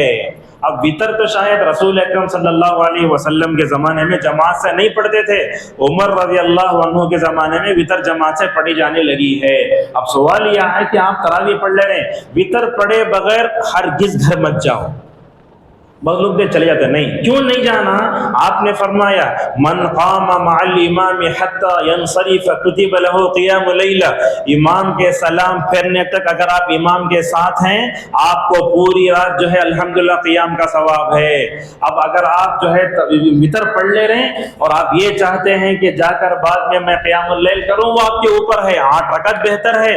اگر آپ نفل طور پر پڑھ لیتے ہیں تو بعض علماء اجازت، بعض لوگ روکتے، لیکن یہاں وتر پڑھنے کے بعد اللہ کے نبی نے فرمایا اپنے رات کی آخری نماز وتر بناؤ، بولے تو لوگ اور ایک مرتبہ وتر پڑھتے، لیکن ایک رات میں 2 وتر نہیں ہے، جیسا کہ رسول اکرم صلی اللہ علیہ وسلم نے ابو داؤد کی روایت میں کہا لا وتران فی لیلہ۔ اس طریقے سے وتر چھوڑنا نہیں کبھی، وطر چھوڑنے کو ہم معمولی سمجھ جاتے ہیں. امام احمد رحمہ اللہ وطر چھوڑنے کے بارے میں 3 جملے بولتے ہیں. جو لوگ وطر چھوڑتے ہیں سن لو کان کھول کر, کیا بولتے ہیں؟ وطر چھوڑنے والا برا آدمی ہے. دوسرا یہ ہے وطر چھوڑنے والا برا آدمی ہے جہاں کہا. دوسرا جملہ کہا وطر چھوڑنے والے کے ساتھ دوستی مت کرو. تیسرا جملہ کہا وطر چھوڑنے والے کی گواہی ناقابل قبول. اگر یہ نفل نماز کے بارے میں اتنی اہمیت اگر دے تو بتاؤ فرض نماز چھوڑنے والوں میں کیا ہوگا, ذرا سوچ سکتے ہیں آپ. اس طریقے سے رمضان میں جو ہم عبادتیں کرتے ہیں صدقہ و خیرات بھی ہے. حضرت اللہ کے نبی کے بارے میں آتا ہے اللہ کے نبی صلی اللہ علیہ وسلم خوب کرتے تھے کیا؟ جود و سخا. آپ بھی خیرات کرو, لیکن ایک بات یاد رکھو, رمضان میں جو بھی عبادت کرتے اس کی فوٹو مت لے. اگر سعودی سے ادھر ادھر پیسہ آ گیا, انہوں پیسے دے کو بول کے تمہیں افطار کرا کو ہم نہ رپورٹ بھیجنا تو مقصد دے سکتے. لوگوں کو دیکھتے ہیں دسترخوان میں بیٹھ جا کے سیلفی لیتے رہتے ہیں. میں ایک جملہ بولتا ہوں, سلفی سیلفی نہیں لینا. کیا ضرورت ہے لینے کی؟ آپ جو ہے بیٹھے ہیں اس کے لیے, تو کیوں کرتے ہیں آپ لوگ؟ یہ سب روزے کے ثواب میں کمی آنے کے اسباب میں ہوتا. صدقہ و خیرات کرو, یہ ہاتھ سے دو یہ ہاتھ کو معلوم نہ ہو. اور اس طریقے سے روزے دار کو افطار کرانا. اب ہمارے مسجدوں میں بھی اللہ تعالیٰ رحم فرمائے, ہمارے مسجدوں میں بھی دیکھتے ہیں وہ افطار کے لیے چیزیں لا لیتے ہیں. دہی سٹا گیا, کھجور کی بیج پھینکا, اور وہ ہمامہ تو بولو چلو کہ اللہ رحم فرمائے, اتنے گندے ہوتے ہیں. اور خصوصاً اعتکاف میں بیٹھنے والوں سے ہمارے گزارش ہے کہ مسجد کے ماحول کو پاکیزہ رکھیں, گندہ نہ کریں. لہٰذا افطار کرنے کا اچھا طریقہ کیا عملوں میں آپ کو بتاؤں, ہلکا سب سے اچھا طریقہ یہ ہے, کھجور ایک چھوٹے پیکٹ میں رکھ لو, 10 روپے کا پانی کا باٹل لے لو, ایک مسجد کے کونے میں بیٹھ کر وہ کھجور کھا لو, پانی پی لو. الحمدللہ مغرب کی نماز جماعت سے مل جاتی ہے. ہماری مصیبت کیا ہے, پورے چیزیں ڈال لے کے دعا کے لیے بیٹھے. اور یہ افطار کے وقت خاص طور پر دعا کرنا یہ بھی صحیح نہیں ہے, غلط ہے. کیوں غلط ہے؟ اللہ کے نبی فرماتے ہیں روزے دار کی دعا قبول ہوتی ہے. کب سے شروع ہوتی ہے؟ یہ شروع ہوتی ہے رمضان کی پہلی تاریخ سے, ختم کب ہوتی ہے؟ عید کے دن تک ہے. اب خالی مغرب میں بیٹھ کر وہ بھی وڑے کو سموسے کو دے کر دعا کرتے, کہاں دعا قبول ہوتی ہے؟ نہیں ہوتی دعائیں. صحیح ہے. لہٰذا آپ لوگ اگر اپنے آپ کو سلفی اہل حدیث بولتے ہیں, ان تمام چیزوں سے مکمل طور پر گریز کرو. جب تک ہم جو ہے ان تمام چیزوں سے گریز نہیں کرتے, ہمارا افطار بھی صحیح نہیں ہوتا اور مغرب کی نماز بھی چلی جاتی. دیکھتے ہیں رمضان میں 3 نمازیں لوگ چھوڑ دیتے ہیں. سحری کھائے سو گیا, فجر گئی, اس کے بعد ظہر میں اٹھا 3 بجے تک سو گیا, ظہر چلے گئی. اب اس کے بعد افطار کا سامان لے لیں, عصر چلے گئی, اور افطار کرنے بیٹھے مغرب گئی. اتنا کھا لیا ہے اور نماز پڑھنے سے نہیں ہو رہا. لہٰذا بے نمازی کا روزہ قبول نہیں ہوتا. اور اس طرح کا دعا کا اہتمام بھی ہمیں کرنا چاہیے. ہمارے پاس لوگ کو بحث کرتے اجتماعی دعا نہیں ہے نہیں ہے نہیں ہے, یہ بولتے بولتے انفرادی دعا بھی چھوڑ ڈالے. لہٰذا اللہ تعالیٰ روزے کی جہاں آئے تھے وہاں پتہ ہے وَإِذَا سَأَلَكَ عِبَادِي عَنِّي فَإِنِّي قَرِيبٌ أُجِيبُ دَعْوَةَ الدَّاعِ إِذَا دَعَانِ. اور اسی طریقے سے تلاوت قرآن بھی کرنا. تلاوت قرآن بولے تو ہم دیکھتے ہیں بعض لوگوں کو ان کے امی ابا بچپن میں 10 سورتیں سکھائے, وہ پڑھ لے کو پورے زندگی گزار ڈالتے ہیں. ہمارے موبائل میں نیو ورژن اپڈیٹ کے لیے آتا نا, وائی فائی میں جا کر نیو ورژن دیتے, اپڈیٹ دیتے, مگر قرآن میں اپڈیٹ نہیں ہوتے نا. رمضان کا مہینہ ہے, قرآن پڑھنے سیکھو. عالم ہے نا, سیکھو نا ہر ایک سے. اور قرآن پڑھنے سیکھنے کے واسطے کوئی عمر نہیں ہے. ہو سکتا ہے وہ آدمی دادا بن گیا, ہو سکتا ہے نانا بن گیا, ہو سکتا ہے سسر بن گیا, کچھ بھی ہو, آپ چاچا کی طیبہ کی وہ رشتے اپنی جگہ, مگر قرآن پڑھنا سیکھو آپ. لہذا اس طریقے سے رسول اکرم صلی اللہ علیہ وسلم ہر رمضان میں جبریل کو قرآن سناتے تھے. جس سال آپ کا انتقال ہوا آپ نے 2 مرتبہ قرآن سنایا. بولتے ابن حجر رحمہ اللہ یہ قرآن سنانا تو بہتر ہے, اگر 2 قرآن پڑھ لے تو بہتر ہے. اللہ اکبر. صحابہ کیسے ہے, بولتے آپ ایک صحابی یا رسول اللہ 7 دن میں قرآن پڑھتا ہوں. بولے پڑھ لو. انہوں آ کر بول رہے ہیں 3 دن میں قرآن پڑھتا ہوں میں. اللہ کے نبی نے فرمایا 3 دن سے قرآن کم میں قرآن مت پڑھو. 2 صحابی ہیں, ایک کا نام ہے تمیم داری, دوسرا ہے عثمان رضی اللہ عنہما. کیا ہرس دیکھو, ایک رات میں پورا قرآن پڑھے ہیں. روایت صحیح ہے. اب آپ بولیں گے 3 دن سے کم میں قرآن پڑھنے سے اللہ کے نبی منع کرے نا, کہ صحابی رسول اللہ کی خلاف ورزی کرے گا؟ اس کا جواب بھی سن لیجیے آپ. علامہ ابن رجب حنبلی رحمہ اللہ کہتے ہیں جب نیکیوں کا موسم آتا ہے رمضان یعنی تو ذی الحجہ, ان دنوں میں اگر کوئی آدمی 3 دن سے کم میں قرآن ختم کرتا ہے تو کوئی حرج نہیں. ایسا پڑھے ہوں گے عثمان رضی اللہ عنہ ایک رکعت میں حج کے دنوں میں کعبۃ اللہ کے پاس کھڑے ہو کر پڑھے، مگر اس کا یہ مطلب نہیں کہ تاجرہ پورا رمضان چھوڑ دل کو آخری 3 دنوں میں شبی نہ پڑھو، اس کی اجازت نہیں۔ کیوں؟ اس لیے کہ حضرت عثمان اور تمیم داری کا جو عمل تھا وہ انفرادی تھا، انڈیویجول تھا، وہ انہوں سب کو پیچھے لے کر نہیں کھڑے، لہذا ایسا کام کبھی نہیں کرنا چاہیے۔ سب کو میں نصیحت کرتا ہوں، اپنے نفس کو بھی، آپ لوگ رمضان میں قرآن پڑھیں گے، اور قرآن پڑھنے سے فائدہ کیا ہوتا؟ آپ قرآن پڑھ تو کوئی اللہ سے بات کر رہے ہیں۔ اگر آپ سے کہا گیا پی ایم سے بات کر تو کتنا بات کرتے ہیں آپ؟ بیچ میں کوئی بھی نہیں آنا بولتے۔ قرآن پڑھنا، قرآن پڑھو، اور رمضان میں ترجمہ تفسیر ایک طرف رکھ ڈالو۔ عالم کا درس ہوتا ہے وہ سن لیجیے آپ، مگر بعض لوگ دیکھتے ہیں وہ قرآن ترجمہ تفسیر پڑھتے، علماء بولتے ہیں رمضان قرآن کی تلاوت کا مہینہ، ہر حرف پر کتنے نیکیاں ہیں؟ 10 نیکیاں ہیں۔ جب اتنی نیکیاں ہیں تو 6000 آیتوں پر کتنا ثواب ملے گا، ذرا سوچیے۔ اور اسی طریقے سے عمل کی کیفیت میں بدلنا نہیں چاہیے، اور اسی طریقے سے ہمیں کیا کرنا؟ محبت کا ماحول بنا کے رکھنا، ہر ایک سے فائدہ اٹھانا چاہیے۔ رمضان اور نوجوان، یہ بھی بڑا اہم ہے۔ نوجوان کیا کرے؟ رمضان میں اللہ کی طرف سے آپ کی تربیت کے لیے اللہ ایک موقع دیا ہے، اس کی طرف توجہ دیں۔ دیکھو رسول اکرم صلی اللہ علیہ وسلم امت کے نوجوانوں کی تربیت کیسے کرتے تھے۔ ایک صحابی آئے، نوجوان تھے، انہوں نے کہا یا رسول اللہ میں حالت روزہ میں بیوی کا بوسہ لینا چاہتا ہوں، آپ نے فرمایا نہیں۔ ایک بوڑھا آیا، کہا میں اپنی بیوی کا بوسہ، آپ نے اجازت دی۔ تربیت کیسی ہے دیکھو، ایک بوڑھے کو آپ نے اجازت دی، ایک نوجوان کو آپ نے اجازت نہیں دی۔ کیوں؟ اس لیے کہ بوڑھا اپنے نفس پر قابو رکھتا ہے، مگر ایک نوجوان کو حالت روزہ میں بیوی کا بوسہ لینے کی اجازت دی جائے، یہ چیز نفسانی خواہشات میں ہے، اسی لیے آپ نے منع فرمایا۔ اور اللہ اکبر، رمضان میں گنہگار نوجوانوں کے ساتھ رحم کرو۔ ہمارے پاس لوگ آتے بولتے رمضانی مسلمان نے، نہیں بولنا، ہو سکتا ہے رمضانی مسلمان ربانی مسلمان بن گیا تو کسی کو چھیڑنا نہیں۔ اور دیکھو ایک صحابی آیا، کہنے لگے یا رسول اللہ حالت روزہ میں بیوی سے جمع کر لیا ہوں میں۔ اللہ کے نبی نے بولے تمہیں بے وقوف، تمہیں دلندر، تمہیں یہ بات نہیں کرے۔ تربیت کیسے کرتے تھے آپ صلی اللہ علیہ وسلم نے فرمایا 2 مہینے کے لگاتار روزے رکھو۔ بولے یا رسول اللہ نہیں ہوتا۔ اللہ کے نبی بولے 60 مسکینوں کھانا کھلاؤ۔ کیسے؟ دیکھو رمضان میں گنہگاروں کے ساتھ آپ صلی اللہ علیہ وسلم کا رحم دلانا سلوک دیکھو۔ آپ نے کہا 60 مسکینوں کھانا کھلاؤ۔ بولے یا رسول اللہ اس کی طاقت بھی نہیں ہے۔ بولے 60 مسکینوں کھانا کھلاؤ تو بولے 60 مسکینوں پر صدقہ و خیرات کرو۔ نبی کے سامنے وہ گنہگار سمجھ گیا میرے سامنے رحمت للعالمین صلی اللہ علیہ وسلم ہے۔ بولے یا رسول اللہ نہ تو مجھے اس میں سے کس کی بھی طاقت نہیں ہے۔ اللہ کے نبی صلی اللہ علیہ وسلم نے اس نوجوان کو دیکھا، گھر کے اندر گئے، کھجوروں کی ایک بیگ لے کر آئے، آ کر بولے یہ کیا کرو؟ صدقہ و خیرات کرو۔ اللہ اکبر، دیکھو گنہگاروں کے ساتھ رسول اکرم صلی اللہ علیہ وسلم کیا سلوک کر رہے ہیں۔ وہ کھڑے ہو کر بولنے لگے یا رسول اللہ جہاں میں کھڑا ہوں نا، میرے دائیں دیکھو بائیں دیکھو، شاید اس وادی میں میرے سے بڑھ کر کوئی فقیر نہیں ہے۔ اللہ کے نبی ہنس پڑے، روایتوں میں آتا دیکھو یہاں آخری دانت اسے بولتے نواجز۔ اللہ کے نبی ہنس رہے، ہنس کر آپ صلی اللہ علیہ وسلم نے فرمایا ٹھیک ہے یہ کھجور جا کر صدقہ و خیرات نہیں کر سکتے، اپنے گھر والوں کو کھلا دو۔ اللہ اکبر، یہ قربان جاؤ۔ اس حدیث سے کیا معلوم ہوتا ہے؟ رمضان میں گنہگاروں سے ہمیں سختی سے نہیں نمٹنا۔ ہمارا نوجوان بھی 2 قسم کا ہے، ایک پڑھا لکھا ایک جاہل ہے، جاہل سے نرمی برتنا، اس کی ہدایت کے لیے دعا کرنا، اور پڑھے لکھے کو الحمدللہ مکمل طور پر سمجھانا چاہیے۔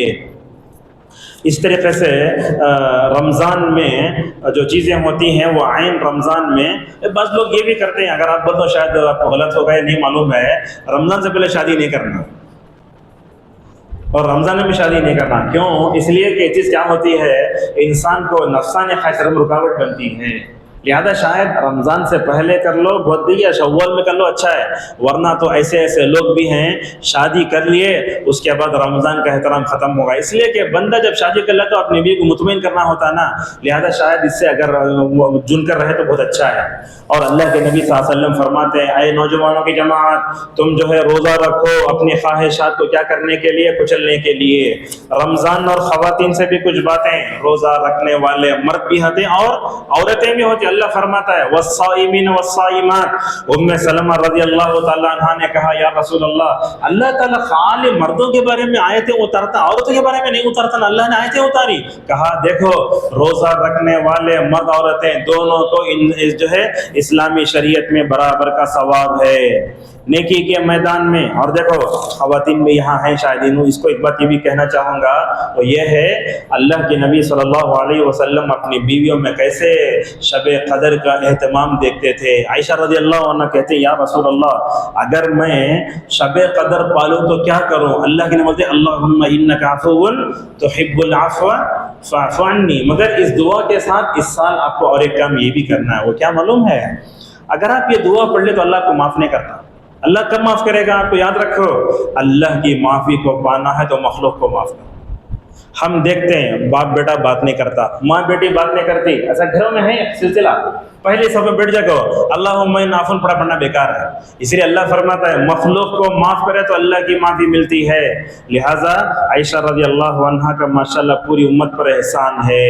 اور اسی طریقے سے خواتین کو بھی رمضان سے فائدہ اٹھانے کا موقع دینا چاہیے۔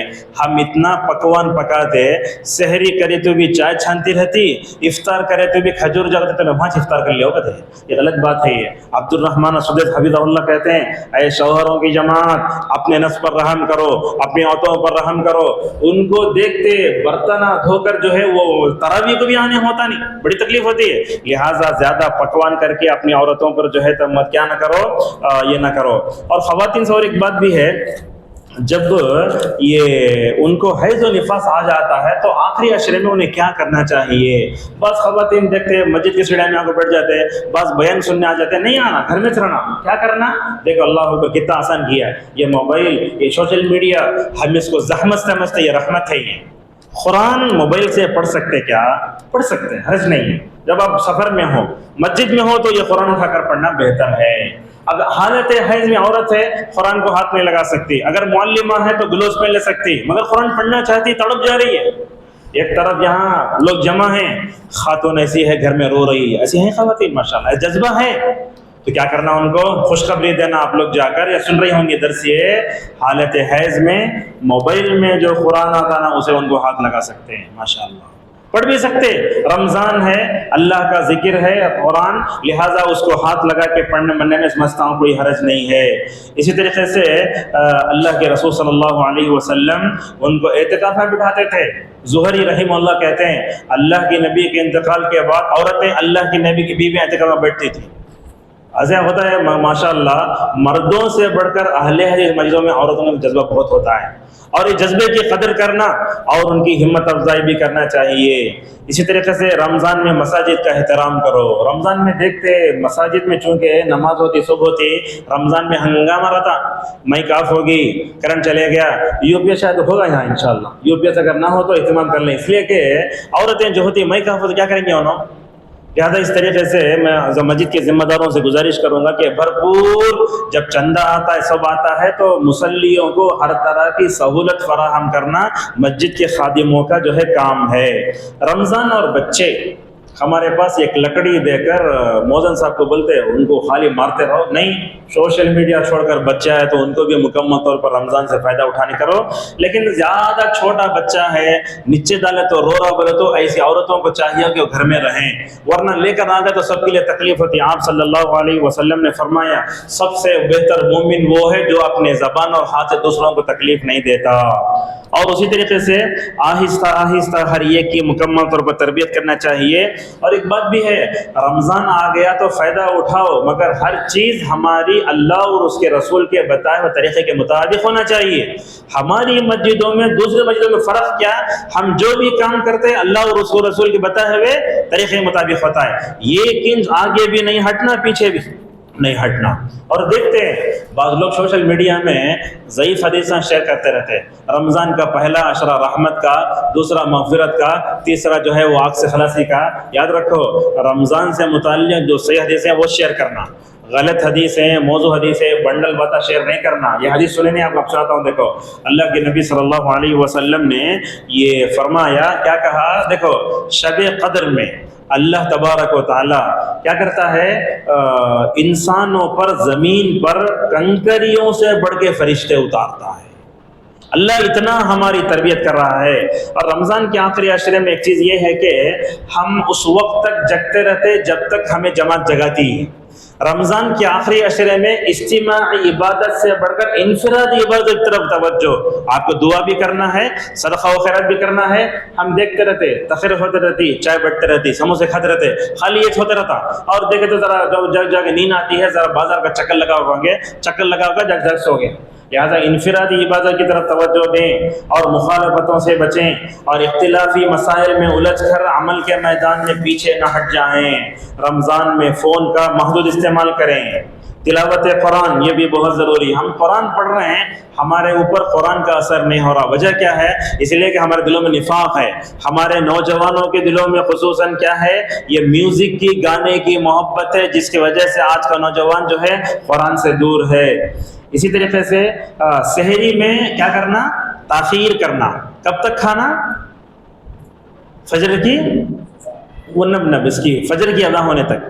اور شاید یہ ہندوستان میں نہیں ہے، یہ سحری کی اذان نہیں ہوتی نہیں ہوتی۔ احمد اللہ قریشی بنگلور کے عالم دین تھے، انہوں نے سنت کو شروع کرے۔ آج بھی الحمدللہ یہ گووند پور میں مسجد فاطمہ کے نام سے ایک مسجد اذان ہوتی ہے۔ شروع میں دوسرے مسلک کے لوگ اگر ذرا یہ کرے، حدیث بتا دو کر دیے، اگر شاید حکمت کے ساتھ لوگوں کو بتا کر کے اگر سحری کی اذان شروع کی جائے تو سمجھتا ہوں یہ مطلب چھوڑی ہوئی سنت کو زندہ کیا جا سکتا ہے۔ افطار کب کرنا؟ جلدی کرنا۔ جلدی کرنے کا مطلب یہ نہیں کہ ہم افطار وقت سے پہلے کر لیں۔ اللہ کے نبی صلی اللہ علیہ وسلم کو بعض عذاب بتایا گیا تو آپ نے فرمایا یہ افطار وقت سے پہلے کرتے جن کا یہ انجام ہوا ہے۔ تو لہٰذا افطار کب کرنا؟ اذان ہوتے وقت۔ اور شاید ہمارے مسجدوں میں نہیں ہوتا، وہ بسم اللہ پڑھ کر اللہم انی لک صمت والے سے ہفتہ تو لمبی دعائیں پڑھتے ہیں۔ یاد رکھو رمضان میں دعائیں جو صحیح ہیں وہ پڑھنا۔ کون سی دعائیں ہیں؟ ذہب الظمأ وابتلت العروق وثبت الاجر انشاءاللہ، یہ افطار کے بعد کی دعا ہے۔ یہ افطار سے پہلے کوئی دعا نہیں ہے۔ یا واسع الفضل اغفر لی، یہ سب دعائیں لوگ پڑھتے رہتے ہیں۔ لہٰذا یہ احتیاط کے نام پہ جو 5-10 منٹ لیٹ ہوتا ہے، یہ بھی رسول صلی اللہ علیہ وسلم کی کھلی جو ہے خلاف ورزی ہے۔ کیسا؟ آپ صلی اللہ علیہ وسلم نے فرمایا، کہا دیکھو جو لوگ دیر سے افطار کرتے ہیں گویا وہ یہود و نصارہ کے نقش قدم پر چل رہے ہیں۔ میں آپ سے پوچھتا ہوں، آپ سورہ فاتحہ کے آخر میں کیا پڑھے؟ غیر المغضوب علیہم ولا الضالین۔ آپ بولے اللہ سے یہود کے راستے پر نہ چلا، نصارہ کے راستے پر نہ چلا، پھر کیا کر رہے ہیں یہ؟ لہٰذا علماء سے ہم درخواست کریں گے عوام کو اندھیروں میں نہ رکھیں، بلکہ عوام کو اللہ اور اس کے رسول صلی اللہ علیہ وسلم کے طریقے پر مکمل طور پر گزاریں۔ اور یہاں لکھا ہوں میں، بغیر سبب کے تصویریں بھی نہیں لینا چاہیے۔ تکلف اور ایک بات یہ بھی ہے، رمضان میں کبھی کبھی ہمارے پاس دعا ہوتی بطر میں، لمبی کرتے ہیں، لمبی مت کرو۔ اور جو دعائیں اللہ کے نبی پڑھتے تھے وہ پڑھو۔ بعض لوگوں دیکھتے سدیش کار ہے وہاں ہوتا ہے، یہ بات نہیں ہے۔ اچھا بعض لوگ دیکھتے ہیں ایکٹنگ کرتے ہیں رونے کی، نہیں کرنا۔ اگر آپ کو بغیر سبب کے رونا آ گیا تو بات الگ ہے، مگر رونے کی ایکٹنگ کر کے یہ 25 منٹ لمبی دعا کرنا یہ اچھی بات نہیں ہے۔ انفرادی طور پر دعا کرو، تاخراتوں میں 10 منٹ اگر دعا کر لے تو سمجھتا ہوں میں انشاءاللہ بہت آسان ہے۔ علامہ بن باز رحمہ اللہ کہتے ہیں مجھے مسلمانوں پر تعجب ہوتا ہے، انہوں دعا قنوت میں روتے مگر قرآن پڑھ کو نہیں روتے نا۔ تو توجہ دیکھیے۔ اور اسی طریقے سے مساجد میں امن کے ماحول کو برداشت کرنے کی کوشش کریں۔ اور ہمارے درس کی آخری چیزیں انشاءاللہ آپ کو بتاتے ہیں، رمضان اگر اسے مکمل طور پر فائدہ اٹھانا ہے تو ربانی علماء سے جڑ کر رہو۔ اللہ تعالیٰ سورہ نحل میں فرماتا ہے علماء بڑی نعمت ہیں۔ آپ کے فون میں جیسے ایک آٹو والے کا نمبر رہتا، ڈاکٹر کا نمبر رہتا، ایک پولیس والے کا نمبر رہتا، آپ کے فون میں ایک عالم کا نمبر بھی چاہیے۔ اور یہ بات یاد رکھو، برادرز کا فتنہ غیر علماء جو بھی ہوتے ہیں ان سے مسائل نہیں پوچھنا۔ ہماری امت کی بڑی عجیب چیز ہوتی ہے، اگر انہیں خطبہ دیا تو ہمیں اسے جو ہے عالم سمجھ۔ یہ بات یاد رکھو، ہر عالم خطیب ہوتا ہے مگر ہر خطیب عالم نہیں ہوتا۔ کن سے پوچھنا؟ حیدرآباد ہے، بنگلور ہے، بڑے بڑے علماء کے نمبر ہیں، ان سے آپ سوال پوچھو کیا سوال ہے۔ بعض لوگوں کو دیکھتے ہیں سوال پوچھ کو 1 منٹ بھی نہیں کوشچن مت ڈالتا۔ علماء مشغول رہتے نا، ذرا جواب کا انتظار کرنا۔ اگر انہوں نہیں معلوم بولے تو سمجھنا انہیں سب سے بڑا عالم ہے۔ ہمارے پاس اگر کوئی عالم نہیں بولے تو ختم ہوتا چلا، اس کے پاس لوگ ختم کرتے ہیں۔ لہٰذا ربانی علماء سے کرو، ان سے فائدہ اٹھاؤ۔ اور آخری چیز ہے حفاظ کی قدر کرو۔ ہوتا کیا ہے، رمضان میں حفاظ نماز پڑھاتے نا، یہ بہت عزت ہے یہ۔ اللہ کے نبی فرماتے ہیں اللہ تعالیٰ قرآن کے ذریعے قوموں کو اٹھاتا ہے۔ پوری مسجد میں جب نماز کھڑی ہوتی ہے، جب بندہ آگے بڑھتا نا، اس کی کیسی عزت رہتی معلوم، اور وہ حافظ کو بھی چاہیے کہ وہ سب سے پہلے اللہ کا شکر ادا کرے، اس لیے کہ اللہ عزت دیا اسے۔ اور اسی طریقے سے رمضان میں جو لوگ تراویح پڑھاتے ہیں انہیں کیا کرنا، اپنے استاد کا بھی شکر ادا کرنا جس نے انہیں قرآن یاد دلایا ہے۔ مجھے یاد آتا ہے 2004-05 کی بات ہے، یہ مسجد نبوی میں ماہر معقلی تو حرم کے امام قرآن سنانے آئے۔ میں نئے امام آتے ان سے ملنے کے لیے گیا، جب میں ان سے ملنے کے لیے گیا تو دیکھتا ہوں شیخ فون میں بات کر لے کہیں، اطراف میں جو لوگ کھڑے تھے میں نے ان سے پوچھا شیخ کس سے بات کر رہے تھے، کیا بول رہے ہیں معلوم ہے، اپنے استاد کا شکریہ ادا کر رہے ہیں۔ ان کے استاد کون، ماہر معقلی جیسا پڑھتے ملا تو ان کے ایک استاد ہے، ان کا نام ہے عبد الکریم، سوڈان کے ہیں انہوں، بول رہے ہیں اپنے استاد سے کیا بولتے ہیں، بولتے ہیں جملہ کیسا ہے دیکھو، بولتے ہیں جہاں رسول اکرم صلی اللہ علیہ وسلم کھڑے ہو کر نماز پڑھائے، اللہ تعالیٰ وہاں کھڑے ہو کر میں تراویح پڑھانے کی عزت دے رہا ہے۔ اور شاید ایسے لوگ کم ہیں، تو کیا چاہیے، حافظوں کو چاہیے کہ وہ اپنے اساتذہ کو فراموش نہ کریں۔ اللہ کے نبی بھی حفاظ کی بڑی قدر کرتے تھے۔ ہمارے پاس ہوتا کیا، ذر العمہ پڑھا تو مسجد کی ذمہ دار باتیں کرتے ہیں ان کے سامنے۔ میں آپ کو بولتا ہوں پہلی رکعت میں سورہ فاتحہ کے بعد کیا پڑھے آپ کو یاد نہیں ہے، انہیں پہلی رکعت میں کہاں روکا، دوسری رکعت میں پورے تسبیحات پڑھ کو برابر وہاں سے پڑھنا انہیں۔ اگر آپ اس سے ٹینشن دے تو کیسے کرے گا انہیں، نہیں نا۔ اور لہذا یاد رکھو رمضان جب ختم ہوتا سب کے سامنے پیسے مت دو، اسے الگ سے دے ڈالو۔ آج کل تو گوگل پہ فون پہ چھپا کے ڈالو، بہت عزت ہے، ورنہ سب کے سامنے دے تو حافظ کی میں سمجھتا ہوں عزت ہے متاثر ہوتی ہے۔ اللہ کے نبی صلی اللہ علیہ وسلم کیا عزت کرتے تھے۔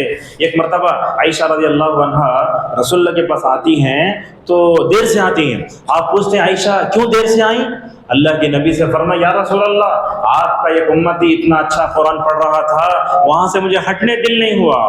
اللہ کے نبی بولے کون ہے وہ، چلو جاؤ دیکھیں گے۔ اللہ کے نبی کا ذوق دیکھو، نبی کی بیوی کا ذوق دیکھو، دونوں اٹھ کر جاتے ہیں، جا کر اللہ کے نبی صلی اللہ علیہ وسلم کو عائشہ میپ بتاتے ہیں، یا رسول اللہ انو چینو، چھپ کر سننے لگے، چھپ کر سننے لگے، اور جب سن کر چھپ کر سننے لگے تو حفاظ کی قدر دیکھو۔ آپ نے فرمایا عائشہ جس اچھی آواز کے ساتھ قرآن پڑھنے والے کو تم نے سننا وہ سالم ہیں۔ دیکھو عزت یہ دیکھو، آپ نے اس موقع پر فرمایا، کہا اللہ تعالیٰ کی میں تعریف کرتا ہوں کہ اللہ تعالیٰ نے ایسے لوگوں کو میری امت میں پیدا فرمایا ہے۔ تو امام کی بھی قدر کرو، علماء کی قدر کرو، اور عبادت رکھو۔ علماء جو حفاظ ہوتے ہیں وہ فرشتے نہیں ہوتے، انسان ہوتے ہیں، لہٰذا ان کی بھی قدر کرنا چاہیے۔ اور رمضان میں فائدہ اٹھانے کے لیے سوشل میڈیا سے جہاں تک ہو سکے دور رہو۔ ہمارے پاس ہوتا کیا ہے، رات کو ڈیٹا آف کرتے، صبح اٹھتے ہی ڈیٹا آن کر کے ہمارے پاس 2500 واٹس ایپ میسج پڑھنے کی ہمارے اندر جو ہے جرت ہوتی، وقت ہوتا ہے، لیکن قرآن کا ایک صفحہ نہیں پڑھ سکتے۔ گزشتہ سال شاید ہم نے قرآن بند کیا ہوگا، اب تو رمضان آ گیا تو شاید کھولیں گے ہم۔ اور رات میں اگر ہو سکے تو یہ بات دیکھو، جب رات میں ہو جاتے رمضان میں فائدہ اٹھانا بولے تو آدمی سب سے پہلے اپنے نفس کی اصلاح کرنا، اپنی بیوی کی اصلاح کرنا، اپنے بچوں کی اصلاح کرنا۔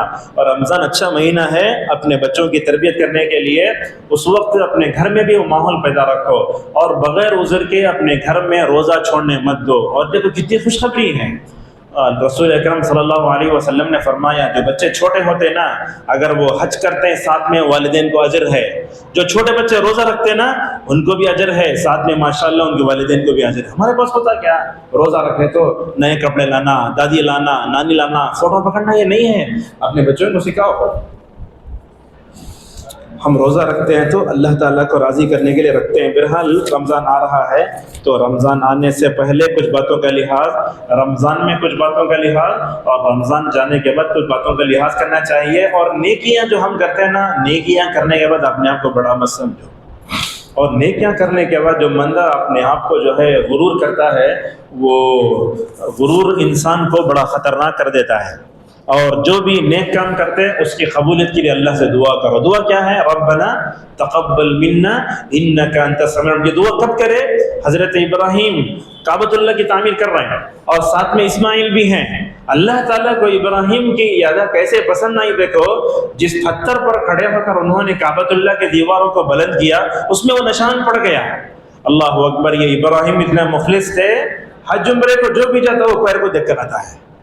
تو یا رب بنا